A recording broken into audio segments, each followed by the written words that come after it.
Okay.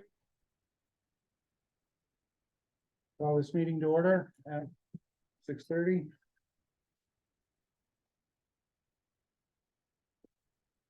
We have a motion to approve the agenda. We'll make a motion to approve the agenda. I will second that. Any discussion? I'd like to add, talk about congressional earmarks and, community betterment fund. And you can put that at the end. Yeah.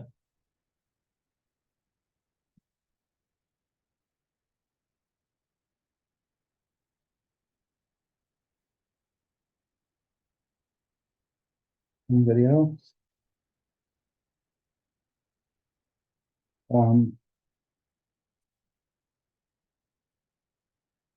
Okay, all those in favor of approving the agenda with the changes? Aye. Any opposed? The ayes have it. First item is public comments. So who's here for public comments? So my wife and I are under contract for a house on 10 South Street. Could you identify yourself? I'm Daisy Moore. Sorry. Okay, My wife is Megan Calla. We're both from South Royalton and going to be homeowners here. The problem is the septic tank was determined to be failed last year during the flooding, and we've had some issues during heavy rain since then. And from what we've seen, it's because there's a lot of groundwater, the water table has risen. And so the leach field is essentially going back into the septic tank. The septic tank is not leaking out into other properties. However, it does fill up fast and therefore it fails. From what I understand, they've requested before that the sewer line gets extended, and she said it got denied, but we don't know why that was, and we're hoping that that could be reviewed again. we actually have that on as an agenda item next. Okay. Wait, where's your house? It's on 10 South Street, so it's about 500 feet from where the sewer line ends right now. So it's going up toward Oxbow Road. Wait, That's Pleasant Street? Pleasant or South? It's on South Street. The house is right on the corner. Right on the Oh, corner. okay, okay. Oh, that little brown place? Yeah. We're gonna be neighbors. Oh, really? Yeah, oh, cool. Oh, I live right down, I live on 170 Pleasant, oh, okay. so it's on your way to your house. Oh, neat. Yeah, that's a good spot, Yeah, with the brook right behind you. yeah, it's pretty pretty. Okay, anybody else for a public comment? Jojo's coming in. Joe? You're on mute, Jojo. You're muted. No wonder you couldn't hear me yelling. I have a request, which is something came to my attention recently that needs addressing. And as a member of the public and as a member of the Cemetery Commission, which the trustees of public funds has responsibility to, I request the trustees of public funds produce and appropriately file in the records the minutes to all meetings held since March 24th, 2021, which is the last date of any meeting minutes filed in the clerk's record. This is something I sent in writing to Victoria, and she can distribute that to you, which is the correct procedure as far as I could tell from the state website.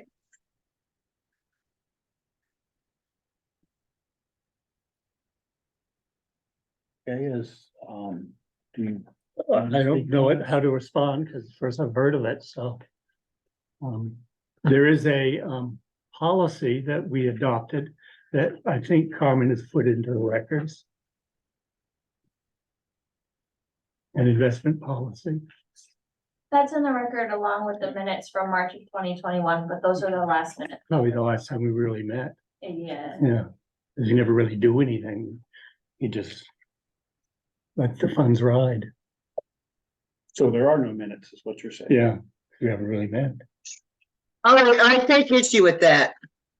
Because I was notified that somebody had requested a $5,000 from two different principals for two different cemeteries, $5,000 fund amount to be transferred to the operating budget of these two cemeteries. And that is something that has to come from the trustees of public funds. And it did not, I mean, has to have come from them because it did not come from the cemetery commission. So please explain that. If you haven't had any meetings, how did that become something that was asked of? Might have been that Rita asked that we needed money, so we contacted the investment advisor at Wells Fargo. And he authorized the transfer into the fund so that Rita could pay bills. Doesn't work that way. I made no such request. Oh. When was this request made? When was the money transferred? It wasn't. It wasn't. I received a call from Wells Fargo stating that John Nunville requested $5,000 be transferred for each cemetery. When? I talked to you about it when it happened, John. I I told you mean, in the last few months? the last couple weeks. Well, I haven't asked for any money to be transferred. I asked JoJo to give us a budget so we'd know how much to request to put into the funds. Why did Wells Fargo call me and tell me that you had requested a transfer? I haven't requested any money to be transferred. I think it would be appropriate if you talk to Wells Fargo. Yeah. Find out what's going on. Yeah, we haven't Um, requested any money to be transferred. well, Yeah. I don't see how you're gonna resolve that here. Well, why don't you do this before the next meeting? Yeah. Contact. Well, Wells I Fargo. asked JoJo for the cemetery commission to meet to let us know the budget so that we could request money to put into the fund. And I haven't heard back from her. I do not remember that you asked me exactly such a thing. We met and discussed with Rita and with Victoria what our budget was, and then requested a bit more from the town to try to cover it. And we are in negotiation. Excuse me, we are heavily involved in talking amongst ourselves in the commission with the help of those two people to try to figure out how to meet the budget requirements and what we can do. But we never requested any principal being Right. reduced. And I haven't asked for any money to become transferred yet either, so. Because we have, That's what I was told. Rita? when Rita said that we needed money, I said something to Donna that we needed to meet, but first I needed a budget from you. I never stated that we needed money. I don't know where this is coming from, John. I don't either. Well, you told me you didn't have enough for I think, Riverview. And I said we had plenty in Pleasant Hill because we hadn't spent the money because we couldn't get anyone to do the cemetery work. I'm not sure where you're getting this information. I don't recall any of this exact conversation. We've been with other people than you for the budget. You haven't asked me for any. Well, I think what needs to happen here is you need to get a chronology of what's going on, write it down so you can review it from both the cemetery commission and the trustees of public funds and compare notes. Mm-hmm.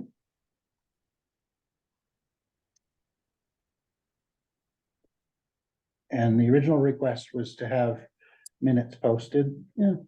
So I think if you, But we haven't met, so I can't well, post maybe you need to meet to resolve this issue. Yeah. I'm sorry, I have a very big issue with you saying you haven't met. How is it that Wells Fargo came about to ask Rita for this transfer of funds if you haven't met to discuss it?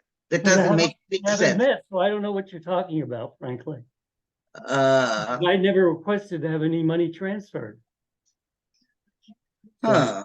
So I've asked John to contact Wells Fargo and find out if he can get any bit more information on this. So I think that would be the next step.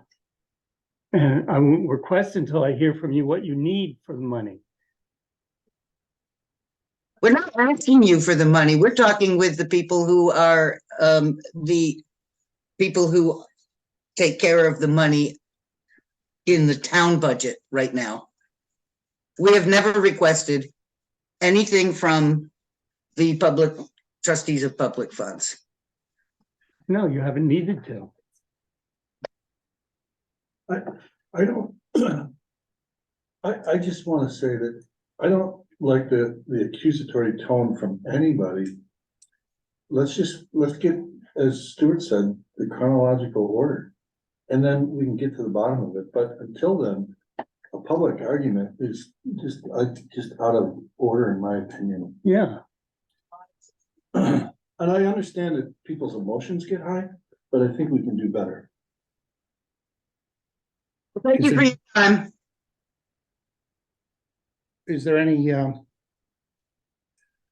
anything you want to add? I mean, at this point, I've offered a solution to get you both on the same page. Is that gonna work for you to take that approach? I don't know what the solution is. I want these minutes.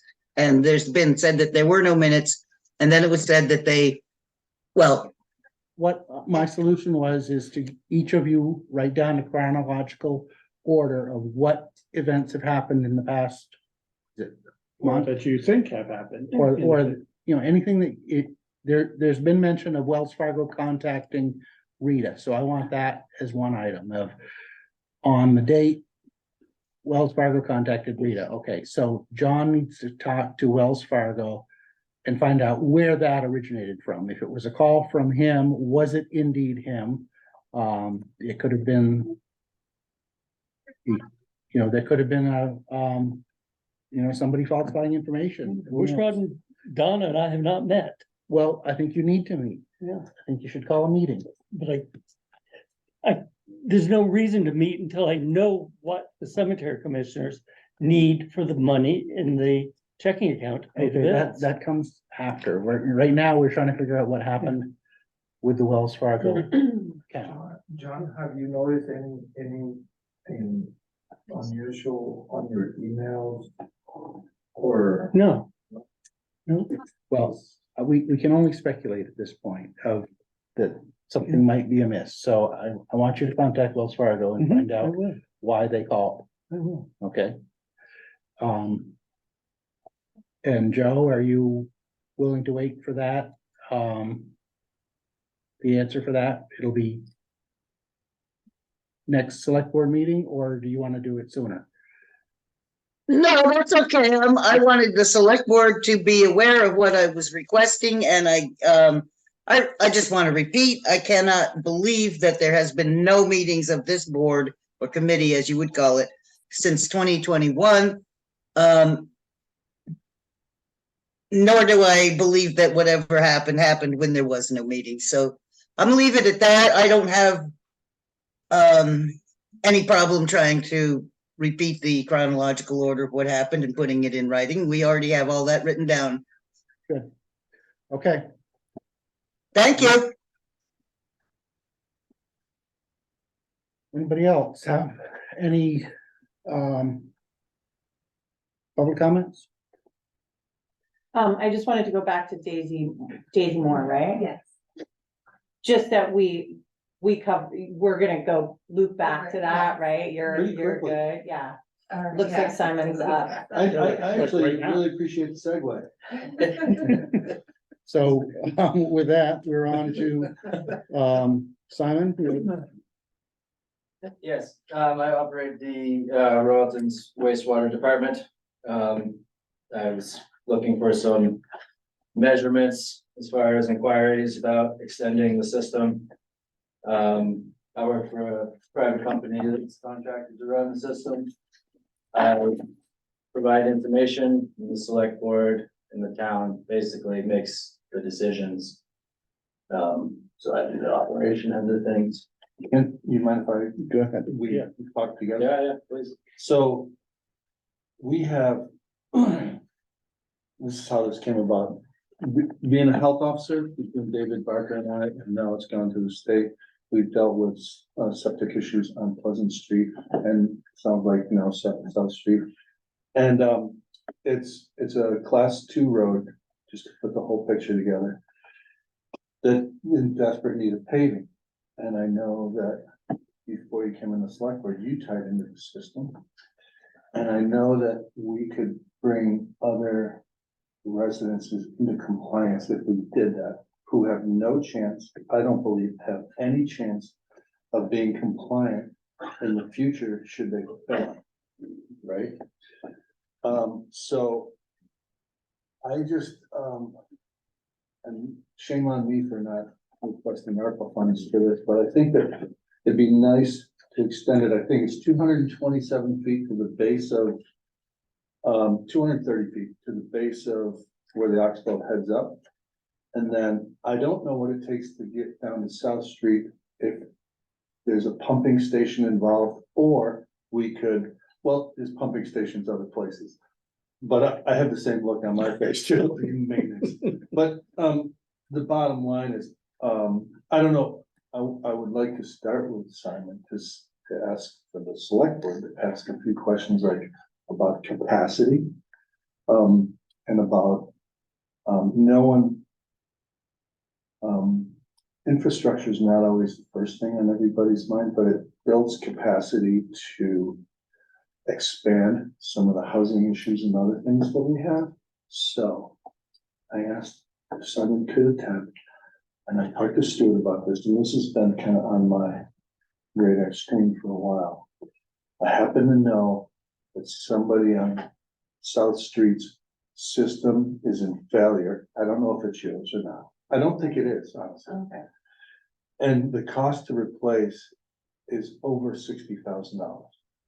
So if you took the residences up there in the 20-year future that a system could possibly fail, perhaps it's time that we at least discuss extending the line. My other request would be some point where a similar situation is to go up North Windsor. I don't know how far.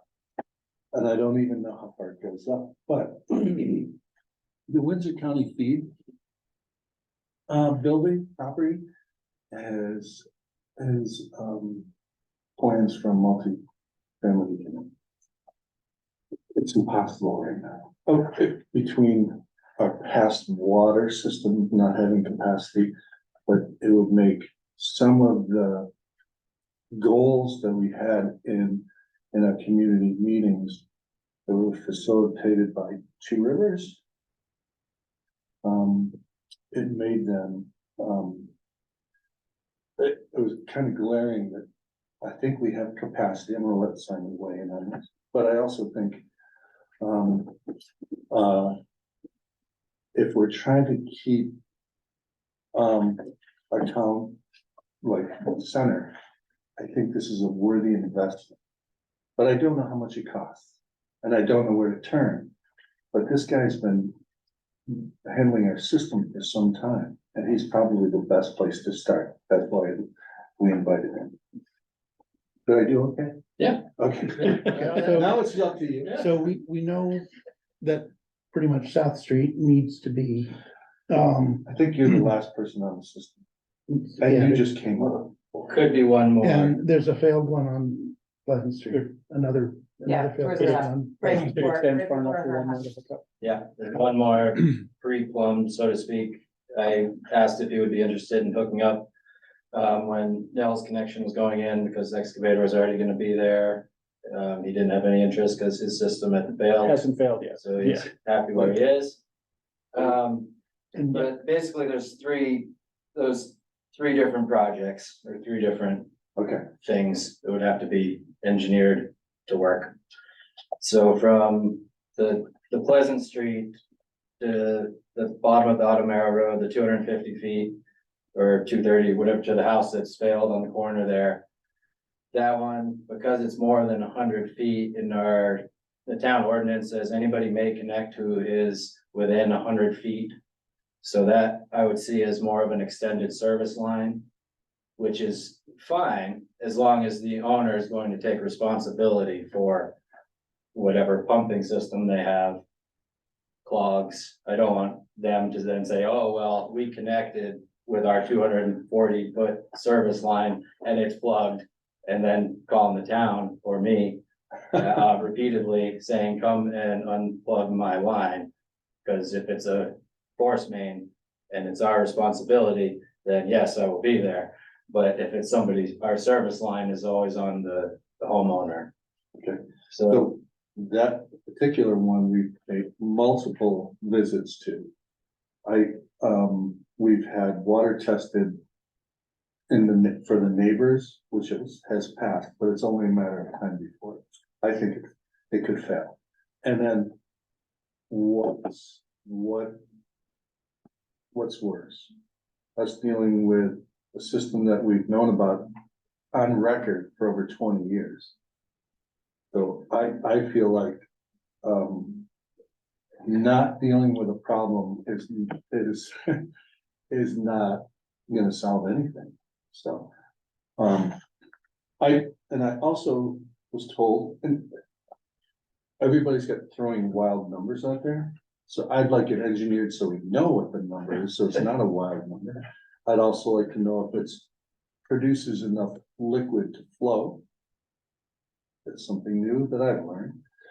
And if somehow South Street could go straight towards South Windsor under the tracks. But that seems maybe La La Land, because it's a long. no, Because it's it's all, the it's railroad all tracks? Well, possible, it's all dollars. I mean, a new pump station, the railroad's a nightmare to deal with, no way around it, what, but. she's Elizabeth Railroad. Did you see that art installation? I did. Okay. She's your person. Yes.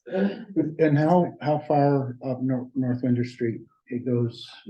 I don't know how far it goes up North Windsor, but that's a secondary, Okay, so that's, yeah. but I thought you I were know trying to there's get a. all the things out in the open for the. Yeah, future. all the things out in the open, because I believe we have capacity in our wastewater system.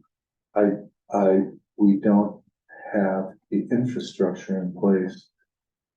One, to meet some of the goals that came out of those community meetings. But perhaps we could if we did.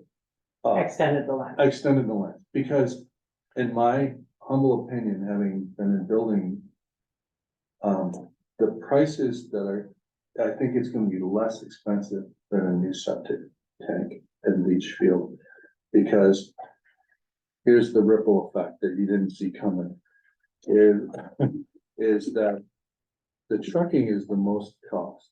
So when somebody wants to truck the leach field material away or the failed system material away, the first request is, can we put it in our pit, which we can. If it sits out long enough, exposed, I think it's like, don't quote me, Jojo, like 120 days or something like that.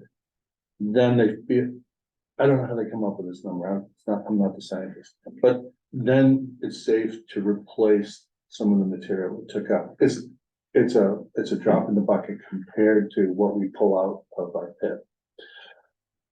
So I think in a couple ways, we could help several neighbors.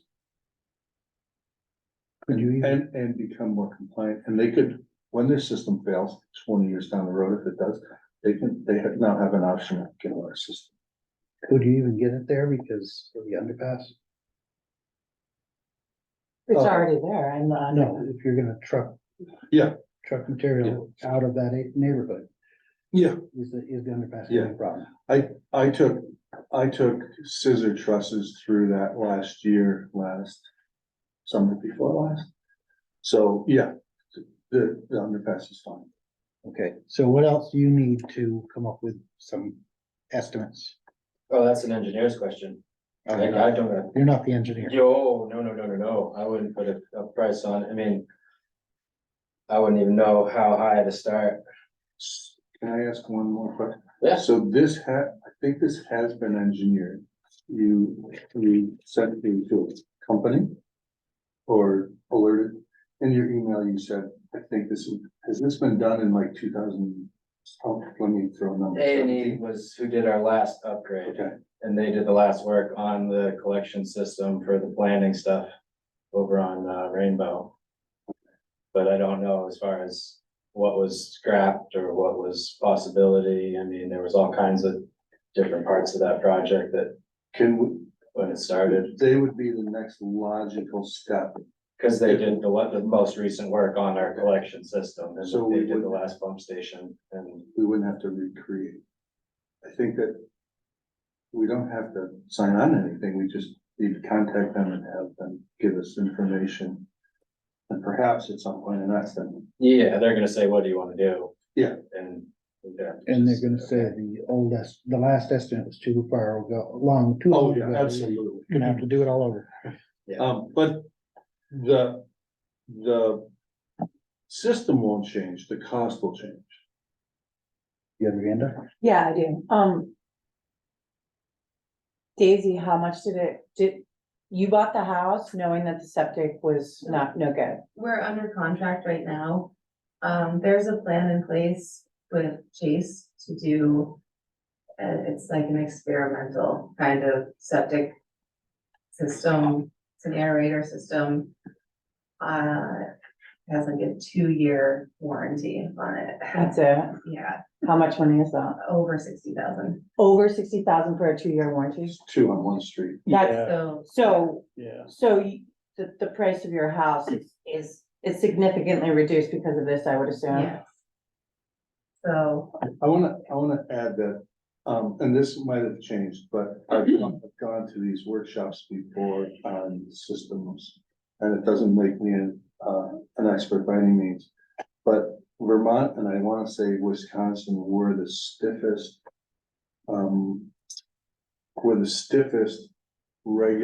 Regulations for these systems, and it was like,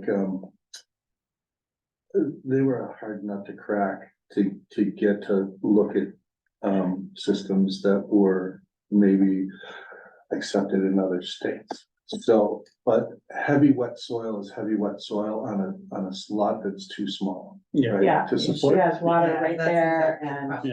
Yeah. no And spring and the other chicken. thing is, let's face it, many of our homes in town have been repurposed for housing that were originally say a 3-bedroom house with 5 or 6 people, now have been repurposed into apartments. So, we have We're taxing the system. we're taxing a leach field and septic line that wasn't meant for that capacity. Long story short is, I believe this would go a long way to, getting, if we have capacity, what are we running at? 60%, 70%? 50 probably, 50. So.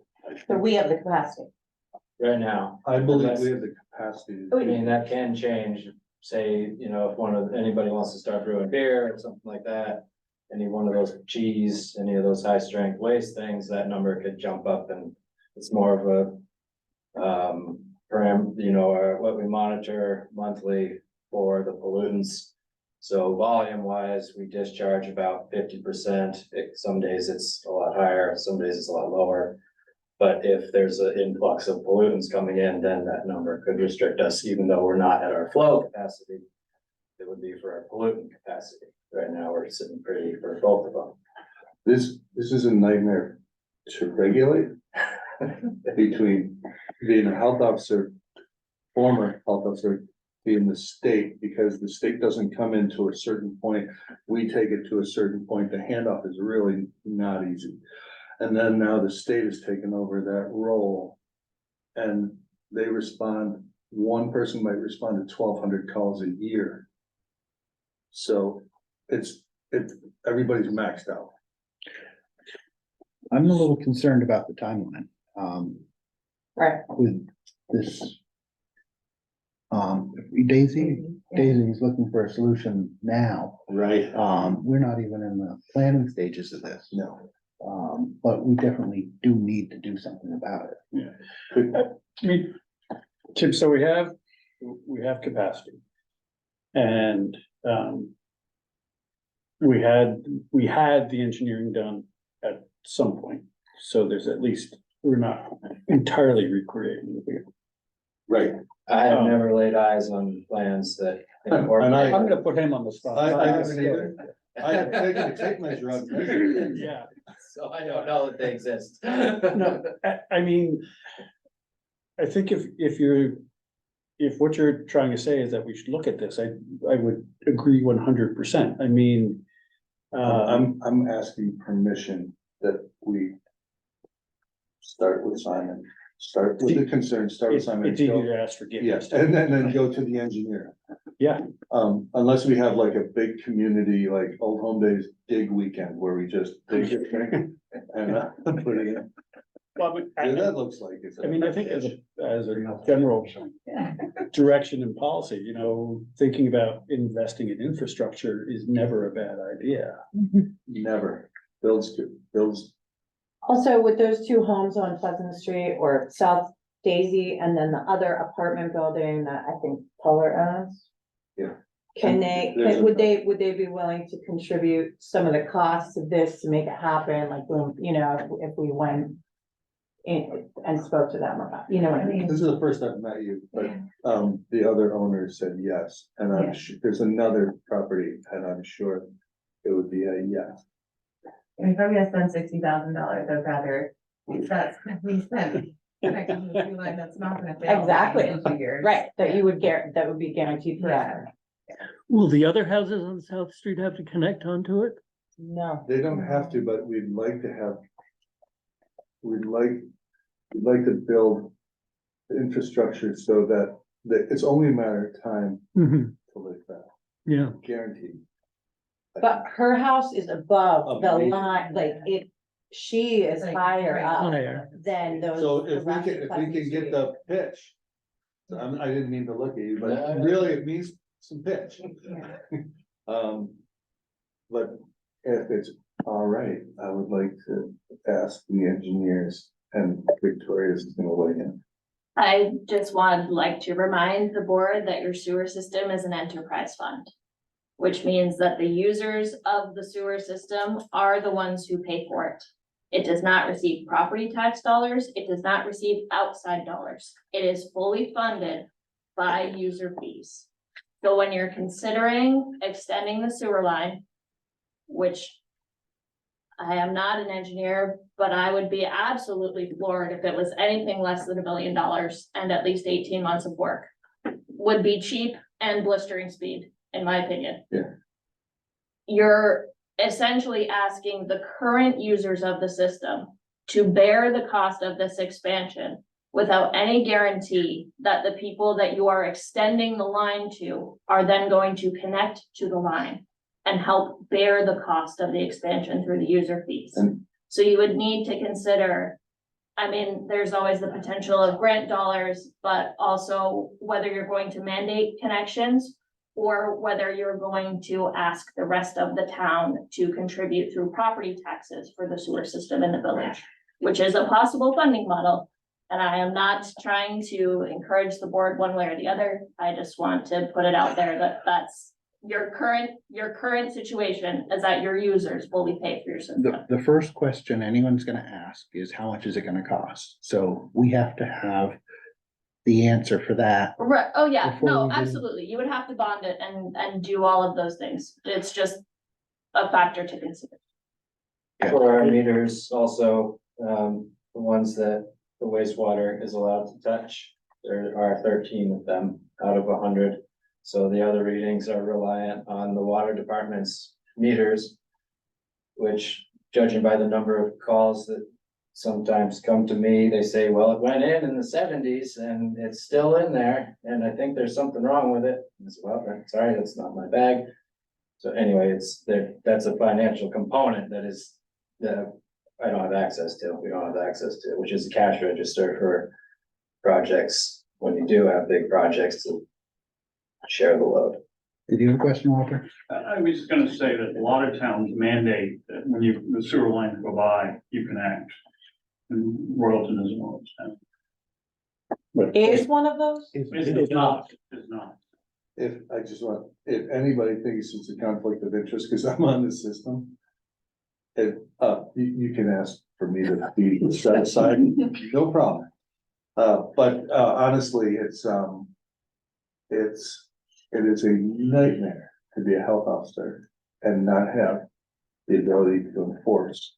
The only thing you can say, and there's one person on the system who is pumping their septic tank every month at a cost of like $400. So I think that's a motivated person to connect. Yeah. And I think that could happen to you if you purchase the house in the near future, because you don't want anything going to a leach field that's bad. Right. I'm done. I swear to God. Okay, so what do we see as the next step? Is it to I think we contact the engineer. get, And have them. do you have the information that you need to Yeah, give the engineer? yeah. Okay. Just call them and ask them if there's questions. Who pays the engineer? Oh, we will. The town or the users? That's a great question. That would be the sewer system, because it's an enterprise. It's an enterprise, so. So we need to go to them But first. You don't know, so. It gets complicated because when you bond it as a town. You don't just bond it as the users of the sewer, it's bonded as the town. And the select board has the right within the sewer system's budget to say, okay, we're gonna do this. We're gonna expend these dollars to talk to the engineer and try to work up some kind of a potential cost estimate or engineered plans. You're within your right to do that. It has a budget. You can use it. Are there any grants for something like this? Most likely, yes, but I don't wanna promise you that. Right, And right. they tend to be highly competitive. And a lot of work. so I did a little bit of that when I was the health officer, and I know that they are very competitive, as Victoria pointed out, and typically you're gonna have like eight to every people applying towns for every one that gets. But, we've been knocking on the door for a while. I think we should go after every dollar we can. I think you would be a motivated buyer if you knew that you had a solution for the life of your home. Okay, And we need housing, and well, everybody needs housing, so never mind. And it's gonna take I quite a bit of time to put in a new system. It's not gonna be done in, would this be summer. willing to look into it if it's okay. It'll be. I think that's a necessary step. Okay, I'm done. Okay, And then the only other one is the North Windsor spot. It ends at North Street. And then there's a long gap and then just past the radio station. Then it starts again there and heads down towards the river. Because the slope changes right at North Street. Where does So it go that's why from? it stops there and then that heads south. Then the other portion north of it connects down to DLS's parking lot. Okay, how far on North Street does it go? It goes North Street? North Windsor North up Windsor. to the health center, DLS Health Center. Yeah, okay. down the Right, Yeah, there's a that's like the end of the line. cover. That way. and I don't know if there's capacity to go a quarter mile, half mile, who knows? I just wanted to look into it because a lot of those homes are now, repurposed. Thanks. Okay, so coming out of this, you're gonna take a lead on finding, I'll contact the engineer. engineer, what they need Okay. for information and And grant. get back to, Yeah, okay. And I'm gonna help And the you road. talk to the railroad. okay, next item is land lease. Mando? We have a lease agreement here for the farm lease. And I think we need to discuss it.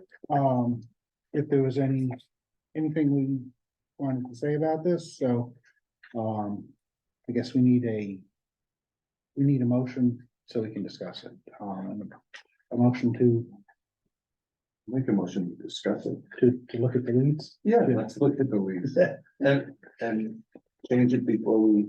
Yeah, Potentially right. change it If before there's it's anything that, Okay, we have one copy, so.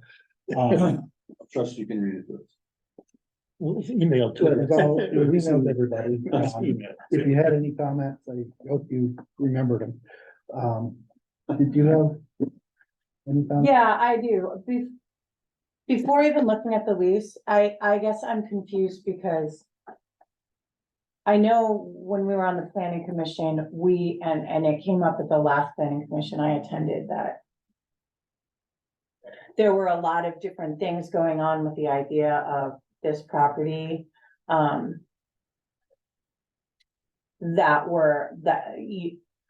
The rec department brought it up that if that floods again, okay, we get to build on the carpenter. And or the The rec Crop. department is staying at Carpenter Field at the moment. They're not coming. they already said that, yeah. Oh, I don't know. I believe guess that's- I'm just confused because I remember the planning commission was looking into this Crawford property, and the conservation committee was also looking into stuff on the Crawford property, and I just wanna I just didn't know, like, who was on point with this. I know this, this came up, but there was a lot of other talk Can I sum up? prior. Yeah, thank you. So the Conservation Commission is focused on so this parcel is 110, 120 acres, something like that. So there are trails up in the back here, and the Conservation Commission has been doing logging and working on maintaining the trails and upkeep. There has been discussion about the Carpenter rec fields and their propensity to flood, and whether it would be worthwhile to consider bringing the recreation fields over here where it doesn't flood, and moving the agriculture over to what is currently the Carpenter fields. But as we were having that discussion, it was like, okay, like realistically, that's gonna be a multi-year project. Yeah. It's gonna take planning, it's gonna take fundraising, it's gonna take a plan. And in the meantime, we have this bare farmland that could be utilized, which is why the decision was made to go with a 3-year lease term, because that kind of would give us the time to get our feedback under us, recover from the July floods, and figure out what we're gonna do, essentially. So yes, there are lots of people talking about this parcel, thinking about what it's gonna look like in the future and how it can meet different needs. But for the near term, it's been farmed for, I think, 7 years now, something like that, 6, 7 years. I've been, Um, first year. yeah, and so it was just like, okay, we're just gonna keep doing what we're doing Okay. while we try to figure it out. Thank you. Can I? Yes. go Because ahead. I was here then, when the first time, so we didn't really talk any specifics, it was just like. We didn't talk about cover crops, organic, non-organic, we really didn't, it was like a request and we went forward, we wanted to see how it was gonna play out, and then we would make adjustments. It was shotgun, I would say. The other thing is to answer your question, sort of, it's the similar situation to the community garden, where we gave them permission to garden there until it gets repurposed, and it was the understanding that it's gonna take time if we ever developed it, but that they would have to move. Right. So, Okay, I don't So see. You understand it's 36-month lease. Yeah. And it may change at that point. Yeah. And you're not entitled. Without, I mean, there's a renewal clause There's a here, renewal clause, yeah. but, it may not, you may not get it for renewal. It's 3 years, and we're just saying, they may come up with other uses. And you're okay with only 3 years? Well, I thought it was like, really well written and that they included the renewal, thing, and I didn't know that this was all this, planning happening on that land, Well, it's not really happening. It's a possibility. It is, it's a potential plan. Thing. Yeah, it's a possibility. Yeah, because there's been talks and I've been to meetings on like this whole, growing the corn here to process that thing and, be part of the school, meal plan. So we're working with the farm school program. Were you at that meeting? No.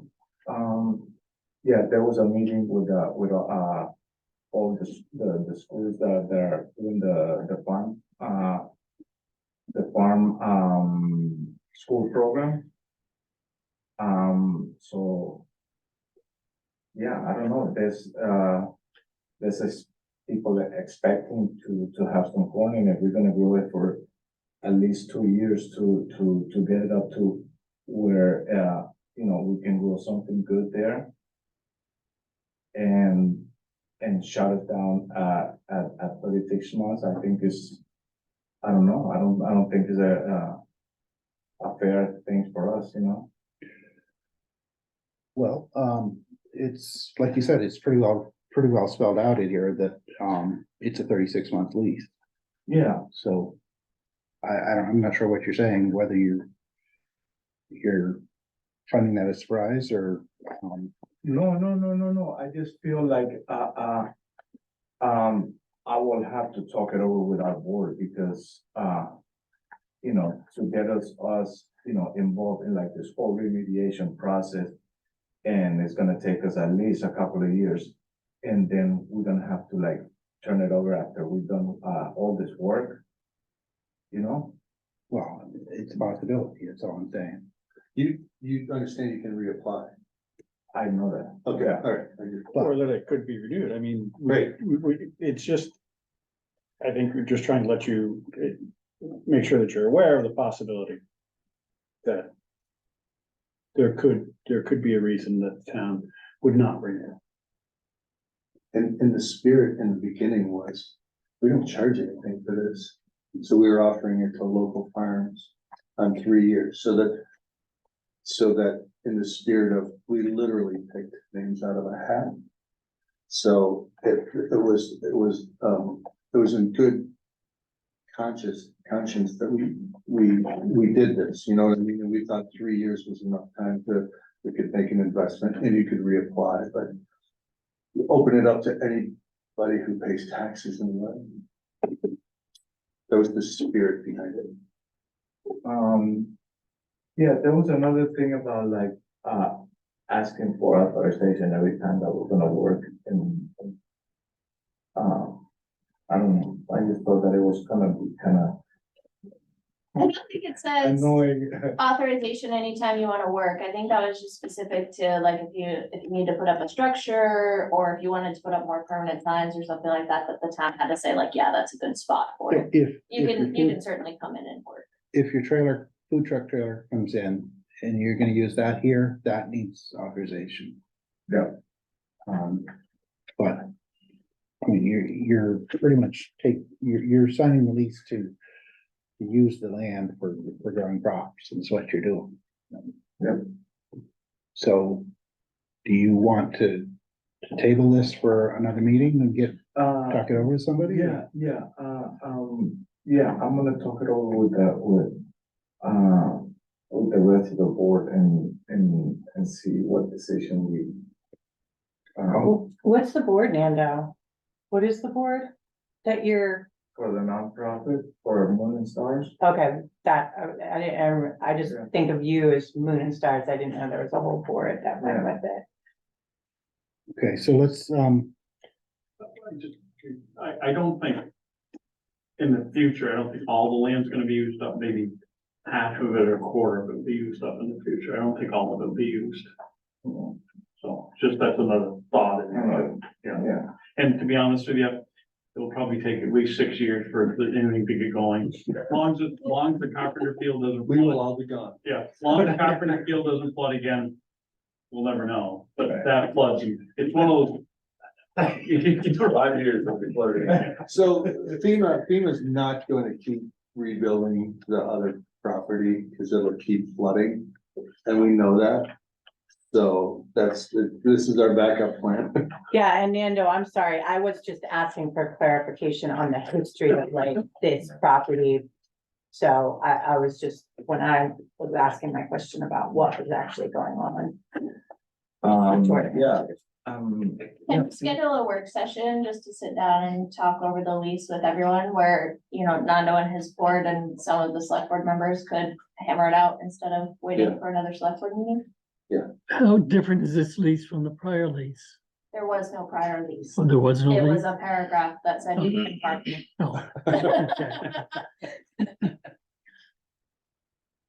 Oh, Yeah, I think that's a good idea.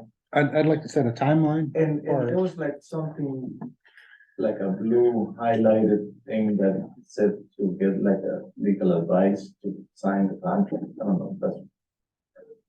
If you, I mean, that's your prerogative. So when do you think you could come back to discuss it with answers? Oh, within the next week. Okay, so, When is the next meeting? next meeting's in 2 weeks, but you can do it off.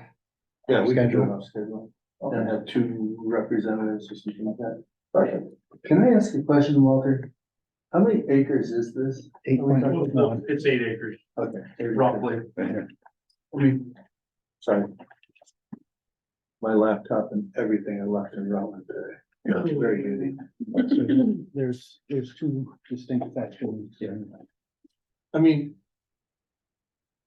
I think the spirit was allowing somebody to farm it for 8 acres for 3 years was fairly generous. I see your concerns, but, and I don't know if it was hasty. I think it was all done in really good faith and good spirit. Yeah, I'm really thankful for, for this happening. I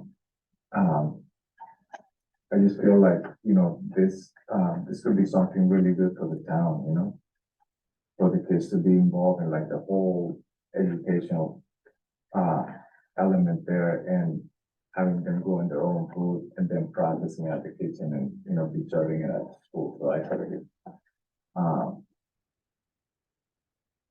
and to put all this work in and and then not have a place to be able to own this, this is a point.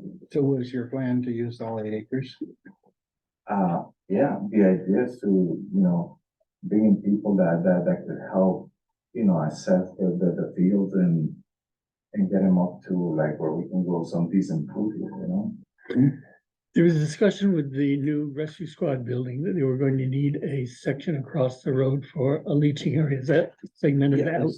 it's marked off here. Okay, it is up. This green area is reserved, okay. Orange area is the whole, Yep. the whole I can area. tell you that a lot of Reserved areas. Okay. ideas about Yep. what's gonna Okay. happen with this property and different uses are in the works. So I don't think it's gonna be in perpetuity that it'll be farmland, but That it will be, should be farmland for that. For some of it, will be farmland for quite some time, I think. Yeah. But there's senior housing needs and there's other sorts of. Well, we already discussed the gravel pit and is still gonna be in use for probably 20 years, so. That area we can't do anything with that until later. And probably even close to it, because you wouldn't wanna have, construction traffic in your cornfield. But I think what we'll do is meet back here in a week, and if the next select board meeting comes and we haven't met, then we'll have to talk about whether you're forfeiting your option, Yeah. okay? Yeah, it's been a conversation and, I'll get back to you in this week. Are there 2 board members who would like to meet with Nando and his board on the, I'll be one. I can be the other.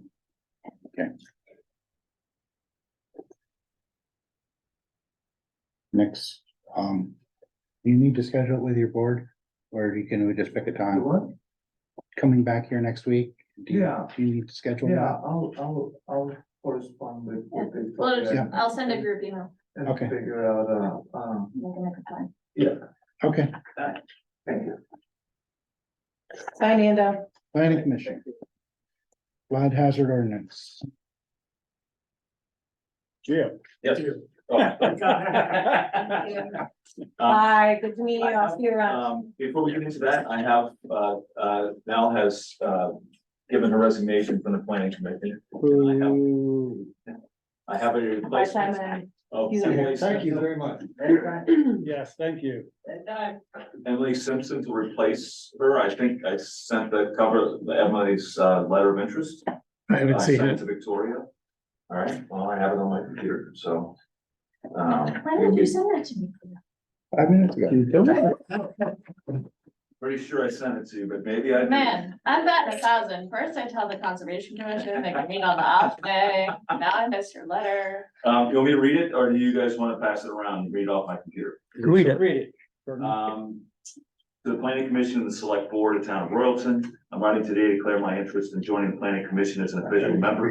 Currently, I participate as part of the class 4 road subcommittee, which has been inventorying and surveying town roads in order to determine the long-term plan of action. I'm also part of the South Royalton Community Garden Committee, having joined last year and taken a more prominent leadership role this year. Past, I also participated as a member of the Friends of the Library, continue to assist with fundraising activities like bake sales when able. This will be my 3rd year as a resident and active community member of South Royalton. I have no plans to leave the area at any point in the future, barring something completely unforeseen. This is where I plan to make my permanent home, where I've spent my time meeting and befriending a wide variety of community members across generations, where I'd like to invest my time and energy. I believe I will provide valuable insight to the planning commission as someone who has lived in enough other places to understand exactly what it is that makes Royalton so special. We have a unique collection of community assets and an invaluable population of residents with specialized knowledge, a deep understanding of its place in history, and desire to steward all of it with an eye towards the future. Please let me know if you have any further questions for me at this point in time. She gives her contact info. Can also speak with Nell Gwynn, Gio Honeyford, or Liz Roma, who are all currently members of the planning commission that know me relatively well. Emily Simpson, she lives on Route 14 with Greg Stolowski. You guys put him on the planning commission right next to Joan Hoffman's house. So, and Nell can speak to her as well. So her husband is on? He's on the conservation. Oh, on the conservation, okay, yep, Well, he's not a husband, partner. partner, whatever. He's been there. I have no objection, but I really think for these positions, we should let the public in town know that there's an opening. Yeah, We had an opening put in the paper. Was there? Not by paper necessarily, but I had Victoria posted the way that she posts things, and we had, that's how we got Becky Folk, Mhm, but no one else. One other person responded to me, yeah, and I responded back to him and said, great, letter of interest, why don't you come in and meet the planning commission, never heard from him again. So that was it. So we did put something out there. okay. I'll make a motion to approve her to the planning commission. I'll second it. Okay, any further discussion? Yes. It would be nice to have other people on the planning commission that have been here a while, even though I love Emily, and I think she'll be great. I would like, because I think some of this class 4 road stuff is gonna come up. I would love to see somebody, I don't know if she has. If everybody's like-minded or you have a pretty diverse, I don't know. Do you have a diverse group of people on it? Do you have people who are in favor of ATVs or? I don't know how we stand on I this. just- I just- We've eliminated all, no, I'm When we kidding, took- I'm kidding. The only thing I can say about ATVs is when the ordinance came up, we did take, Stuart, you were chairing then, I believe, and I think we could take a vote that we were not in support of the ATV. No, I get that part. But I have no idea. It'd be nice to have greater representation of diverse views, and I don't have any idea what the makeup is right now, so I'm just saying that as a sort of a blank. Well, there's pretty slim pickings as far as people interested. Yeah, I get that. So you really you can't put, I mean, unless there's a reason you think the person is inappropriate. Not at all. Not at all. There's not a pool of people to pick from. I hear what you're saying, Tim, and I agree with you. That, you know, when these people we put on, I think the only criteria I've really looked at is, are these people that I think I can work with, that we can work with? And I don't ask any of them what their opinion is about And will they show up? flood hazard, right? I Will they don't be ask active, them what their yeah. opinion is about flood hazard, a subdivision. I don't ask them anything about that. That's not, I'm not trying to front load the group. Do you have any law students by any chance? No, the closest we have that this Blas Matanzano is his wife is a second year. He appointed him last. We have had a lot of students interested in the past, but after the first two meetings, you don't see They any. don't come. Well, the liaisons tend to, they're just so, they're just so overwhelmed with work, especially the two else. Yeah, well, it's, I mean, even the regular people that are the residents who've been here a while it's hard to get someone who's gonna show up at, regularly. I think Ronnie was on the board for forever and maybe came to like 4 a year, something. Yeah. Well, he was more regular In until a he while. got his current job. I get the work-life balance thing. It's just, I get it. We're stretched thin. Okay, so, any more discussion on this? Let's call a vote to, all those in favor? Aye. Aye. Any opposed? Hearing none. You can let Emily know that, I will Tell her I said hi. do that. So, with the flood hazard thing, we're ready to go on it. As you guys said, you wanted another couple weeks to read it, think about it, ask questions, whatever. So I guess I'm here just to try to assist you, but I would love to start holding up a public hearing. We need to hold one as a planning commission. And then, if we decide to go forward as a planning commission after a hearing, then you guys are gonna need to have a hearing as well. well, let's find out if the board supports this decision. So, we have a motion to, We'll make a motion to support the flood hazard ordinance. and we have a second. I'll second it. Now we can discuss. Yeah. Enforcement, you talk about a board? Or, Enforcement would fall, so that there would be an administrative, floodplain and zoning administrative officer who is currently sitting behind me. this is a paid position? You get paid to be the flood hazard I officer. think the FCA budget is like $500 a year. Yeah. That's way too much. for Yeah. others. Yeah. That's, I could have been in that. But Gio, you also, when this came up at, I don't know whether that, this meeting or ours, I'm getting, they're all blending at this point. Because you have been, the enforcement officer in Sharon for some Right. time. And so in a typical year or on average, what does that enforcement cost For Sharon? the $500 that I charge the town, I just charge by the hour. And that's what it's come to. And given that, this is new and it's a big change. I mean, do we think that there's going to be a lot of activity in terms of enforcement, at least in the front end? I don't know the answer to that because I've never implemented Okay. anything like this. I just inherited something. So I don't know. So, but an average of like $400 to $500 is. Well, I not- would say we're a bigger town. We have Okay. more people, so that there'd be more, things, I guess. So my guess would be under $1,000. Okay, Plus it's, the restrictions are greater, aren't they, than Sharon's? They are. Yeah. It's more restrictive than Sharon's. So I would expect at least double the activity, but I'm just guessing. well, yeah, but So- even early on, but I imagine that once it's Yeah. part of life, then I wouldn't suspect that the enforcement would take that much more than it does anywhere else.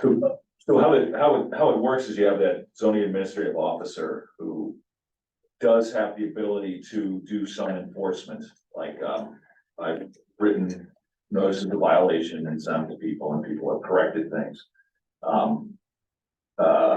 Then there's also a board, the Developmental Review Board, which is a new body that we don't currently have. The town of Sharon uses their planning commission, they just put on a different hat, and now there's a Developmental Review Board, but you guys would be in charge of figuring that out. If you wanted a separate board, that's a good call. I think in less active towns, it's not unusual to have the planning board be the development review board. I think it would be appropriate to not wait until we need them to decide who that's gonna be. It should be something we take charge of. To finish it off, the fining part, like as the administrative officer, I can levy the fine, I can say, I'm gonna start fining you. You guys have to collect. I have no ability to collect the fine. So you guys are involved, and if you so desire, I know, because basically the fine is coming on in your name, you could also say, all right, no fine. And what I've always done is, like, I always tell them, I'm gonna give you a month to correct that situation, otherwise I'm gonna start fining you. If you correct it the next month, no fine, you're all set. But we have no guarantee that Walters is reasonable as that. Walter's not very reasonable. He'll do anything for a beer. He'll do that, doesn't go anything. Isn't there some kind of state new legislation about taking over the management of floodplains? So it's passed in the Senate, it passed overwhelmingly in the Senate. Yeah. Actually, some bipartisan support. And it's now in the House because it made crossover. We did cross over. And it is, what they're saying, I haven't read it, but I think they're gonna go to the same kind of restrictiveness that we have, based on what I've heard about it, but I haven't read it. They're gonna go to the river corridors, but it's gonna be state administered. So instead of the town administering it like we're doing now, it goes state. The governor has said that he doesn't like it. I know, he said it. You're talking about the Flood Safety Act, Yeah, that's going Yeah. through the legislature right now. Senate 213. Yeah, the governor's basically said if it gets to his desk, he'll more than likely veto it. And there were three other bills in the House, 586, 687, and 723, dealing with floods and tax and various other things, but they all sound like they're getting momentum. I just had one comment on the, making the planning commission and it used to be the zoning board of adjustment. Yeah. Sometimes it conflicts once in a while, and there is an issue with that. We've done this in the past in this town, and once in a while there's a conflict. I think it'd be better if it's a different board, but generally, like everything else, you can't find people to volunteer to do this, and that's a tough board to be on, because you're making a lot of decisions that's not popular and people don't want to be on it. So it's just a thought when you're thinking about it. It's just. I think you're right. I think it would be nice to have a cross section of the planning, commission, conservation, and the select board member. Why are you pointing at me? You're the only one in the Your audience. head fits a lot of hats. You were silly enough to show Yeah, up. you showed up. And you got barely room for. And you got a new email. You answer email. You show up. No, the reason I'm asking about enforcement is we did a nuisance ordinance, so it's about delinquent vehicles and how many unregistered vehicles. We can't keep up, so enforcement, it's tough. Yeah. It's spotty. And, I think that if you have something, you should enforce it if you really believe in it, and if you can't, then we should remedy how you can't do it, right? So, a collaborative thing would be Link Farrington, you know, our PD couldn't necessarily enforce, given how many people there are and how many hours of enforcement we do our parking around the green and stuff like that. So it was a collaborative effort with our second constable. Anyway, I just want to make sure there's enforcement. Otherwise, it's a nice written piece. Yeah, it's with no pointless otherwise. Right. So I'm all about making sure it's enforceable. And I think a cross section would be great, and I'm not, maybe we advertise for that position as well, but no, what I'm saying is, I think a cross section would be good, since it's more of a cross section of the town. You're talking about potentially for the DRB.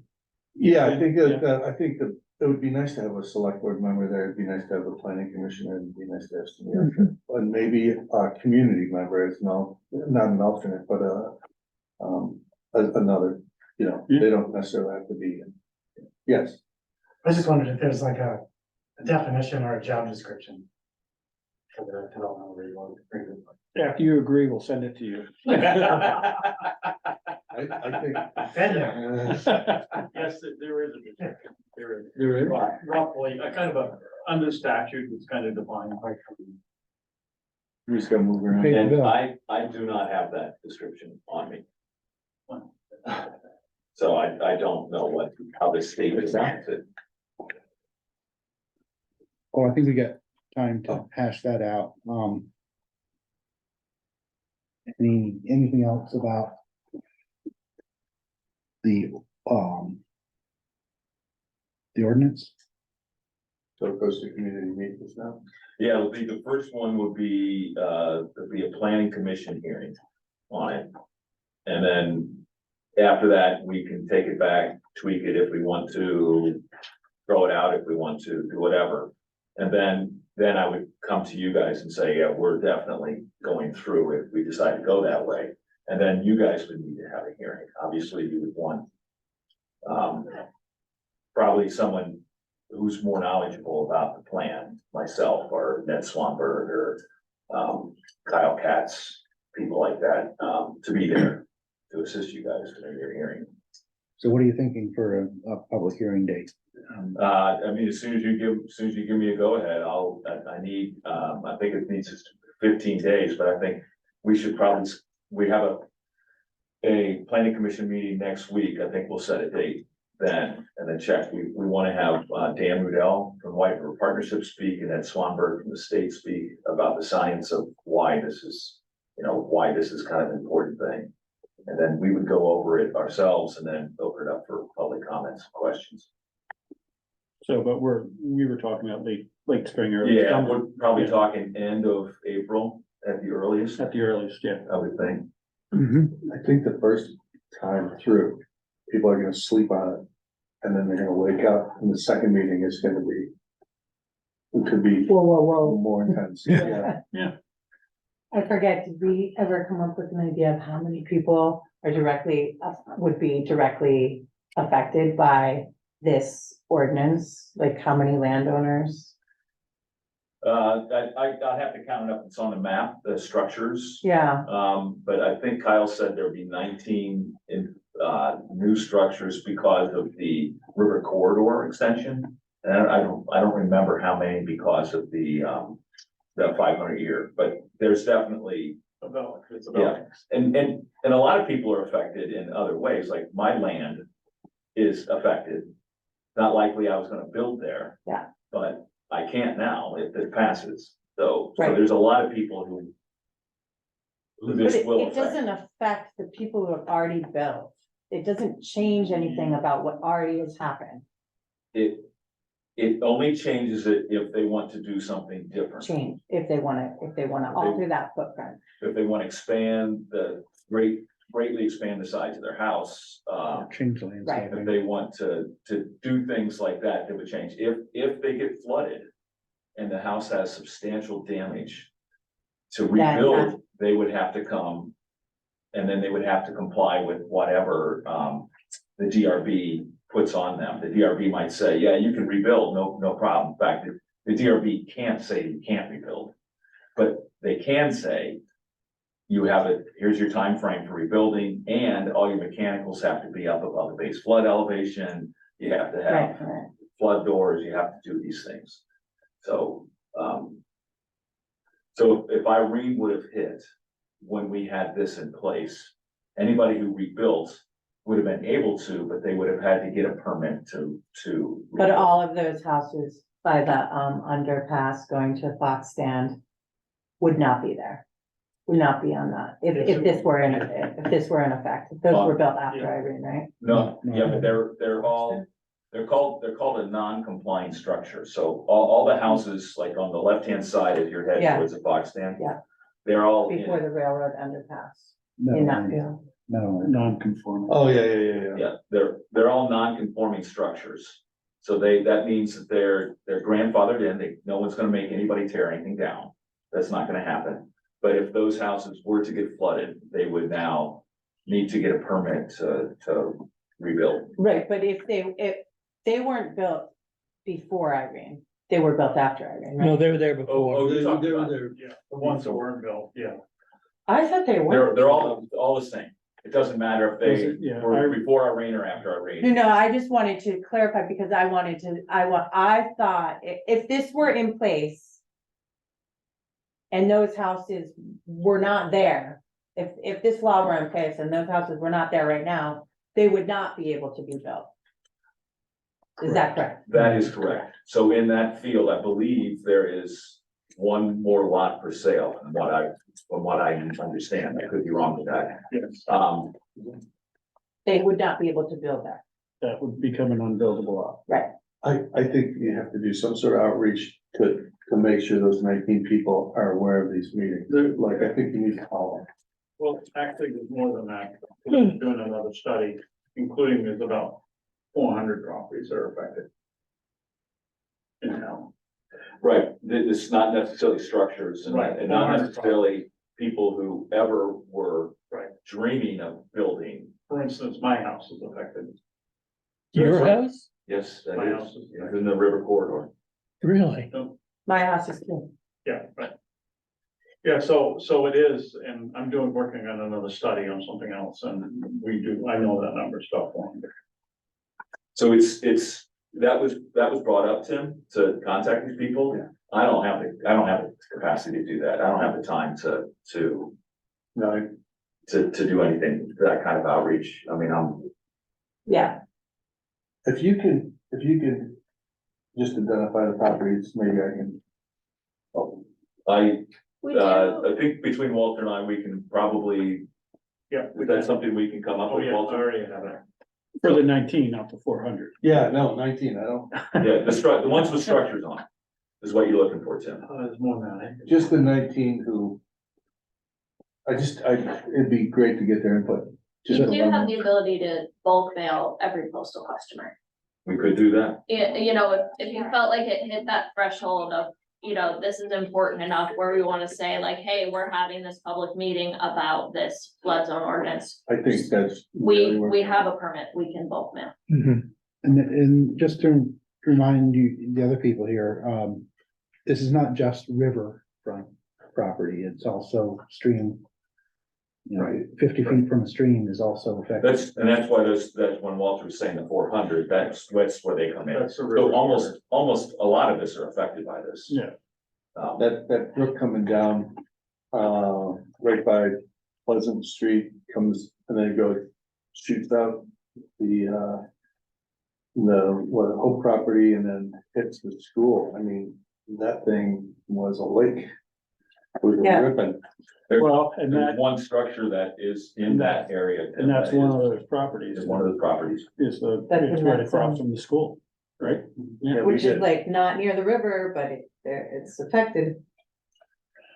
So getting the information out is, you know, I don't think we want to rush this because we want to make sure people are understanding what's affected. Because otherwise we'll be rescinding a ordinance if they don't agree with it. I'm with you on that. Okay, So, that's why I think if we agree that we can set a date in the planning commission next week for the end of, April or the beginning of, May, it gives us 30 days to get our ducks in a row. We only need 15 days to warn it ahead of time, but you know, much warning as we can get people. Can I interject one thing? Absolutely. Can we consider talking to law school about using the Chase Center or some other bigger venue that can accommodate everybody? Instead of Roy Academy. Yeah, So be careful with Chase around May. Oh, graduation. Yeah, I mean, I know Yeah, yeah. nothing about availability, but Right. we'll run into a capacity problem, I think. well, they always have that big tent.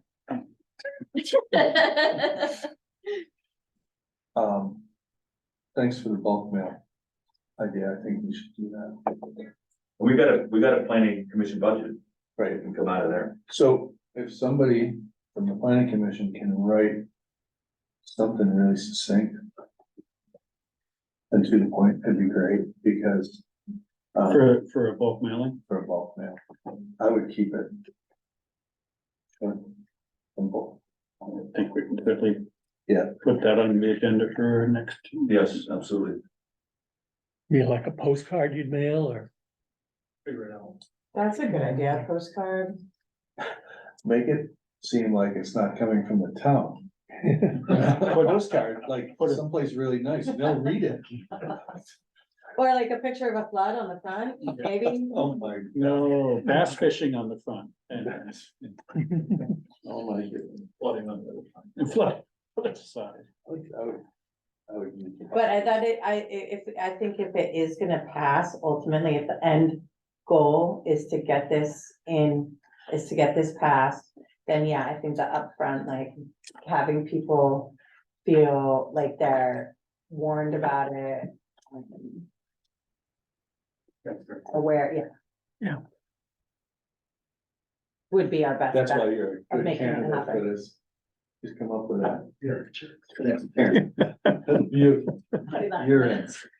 Okay, so let's get things moving So here. I believe we would We we would need, need to vote now. we need a vote, yeah.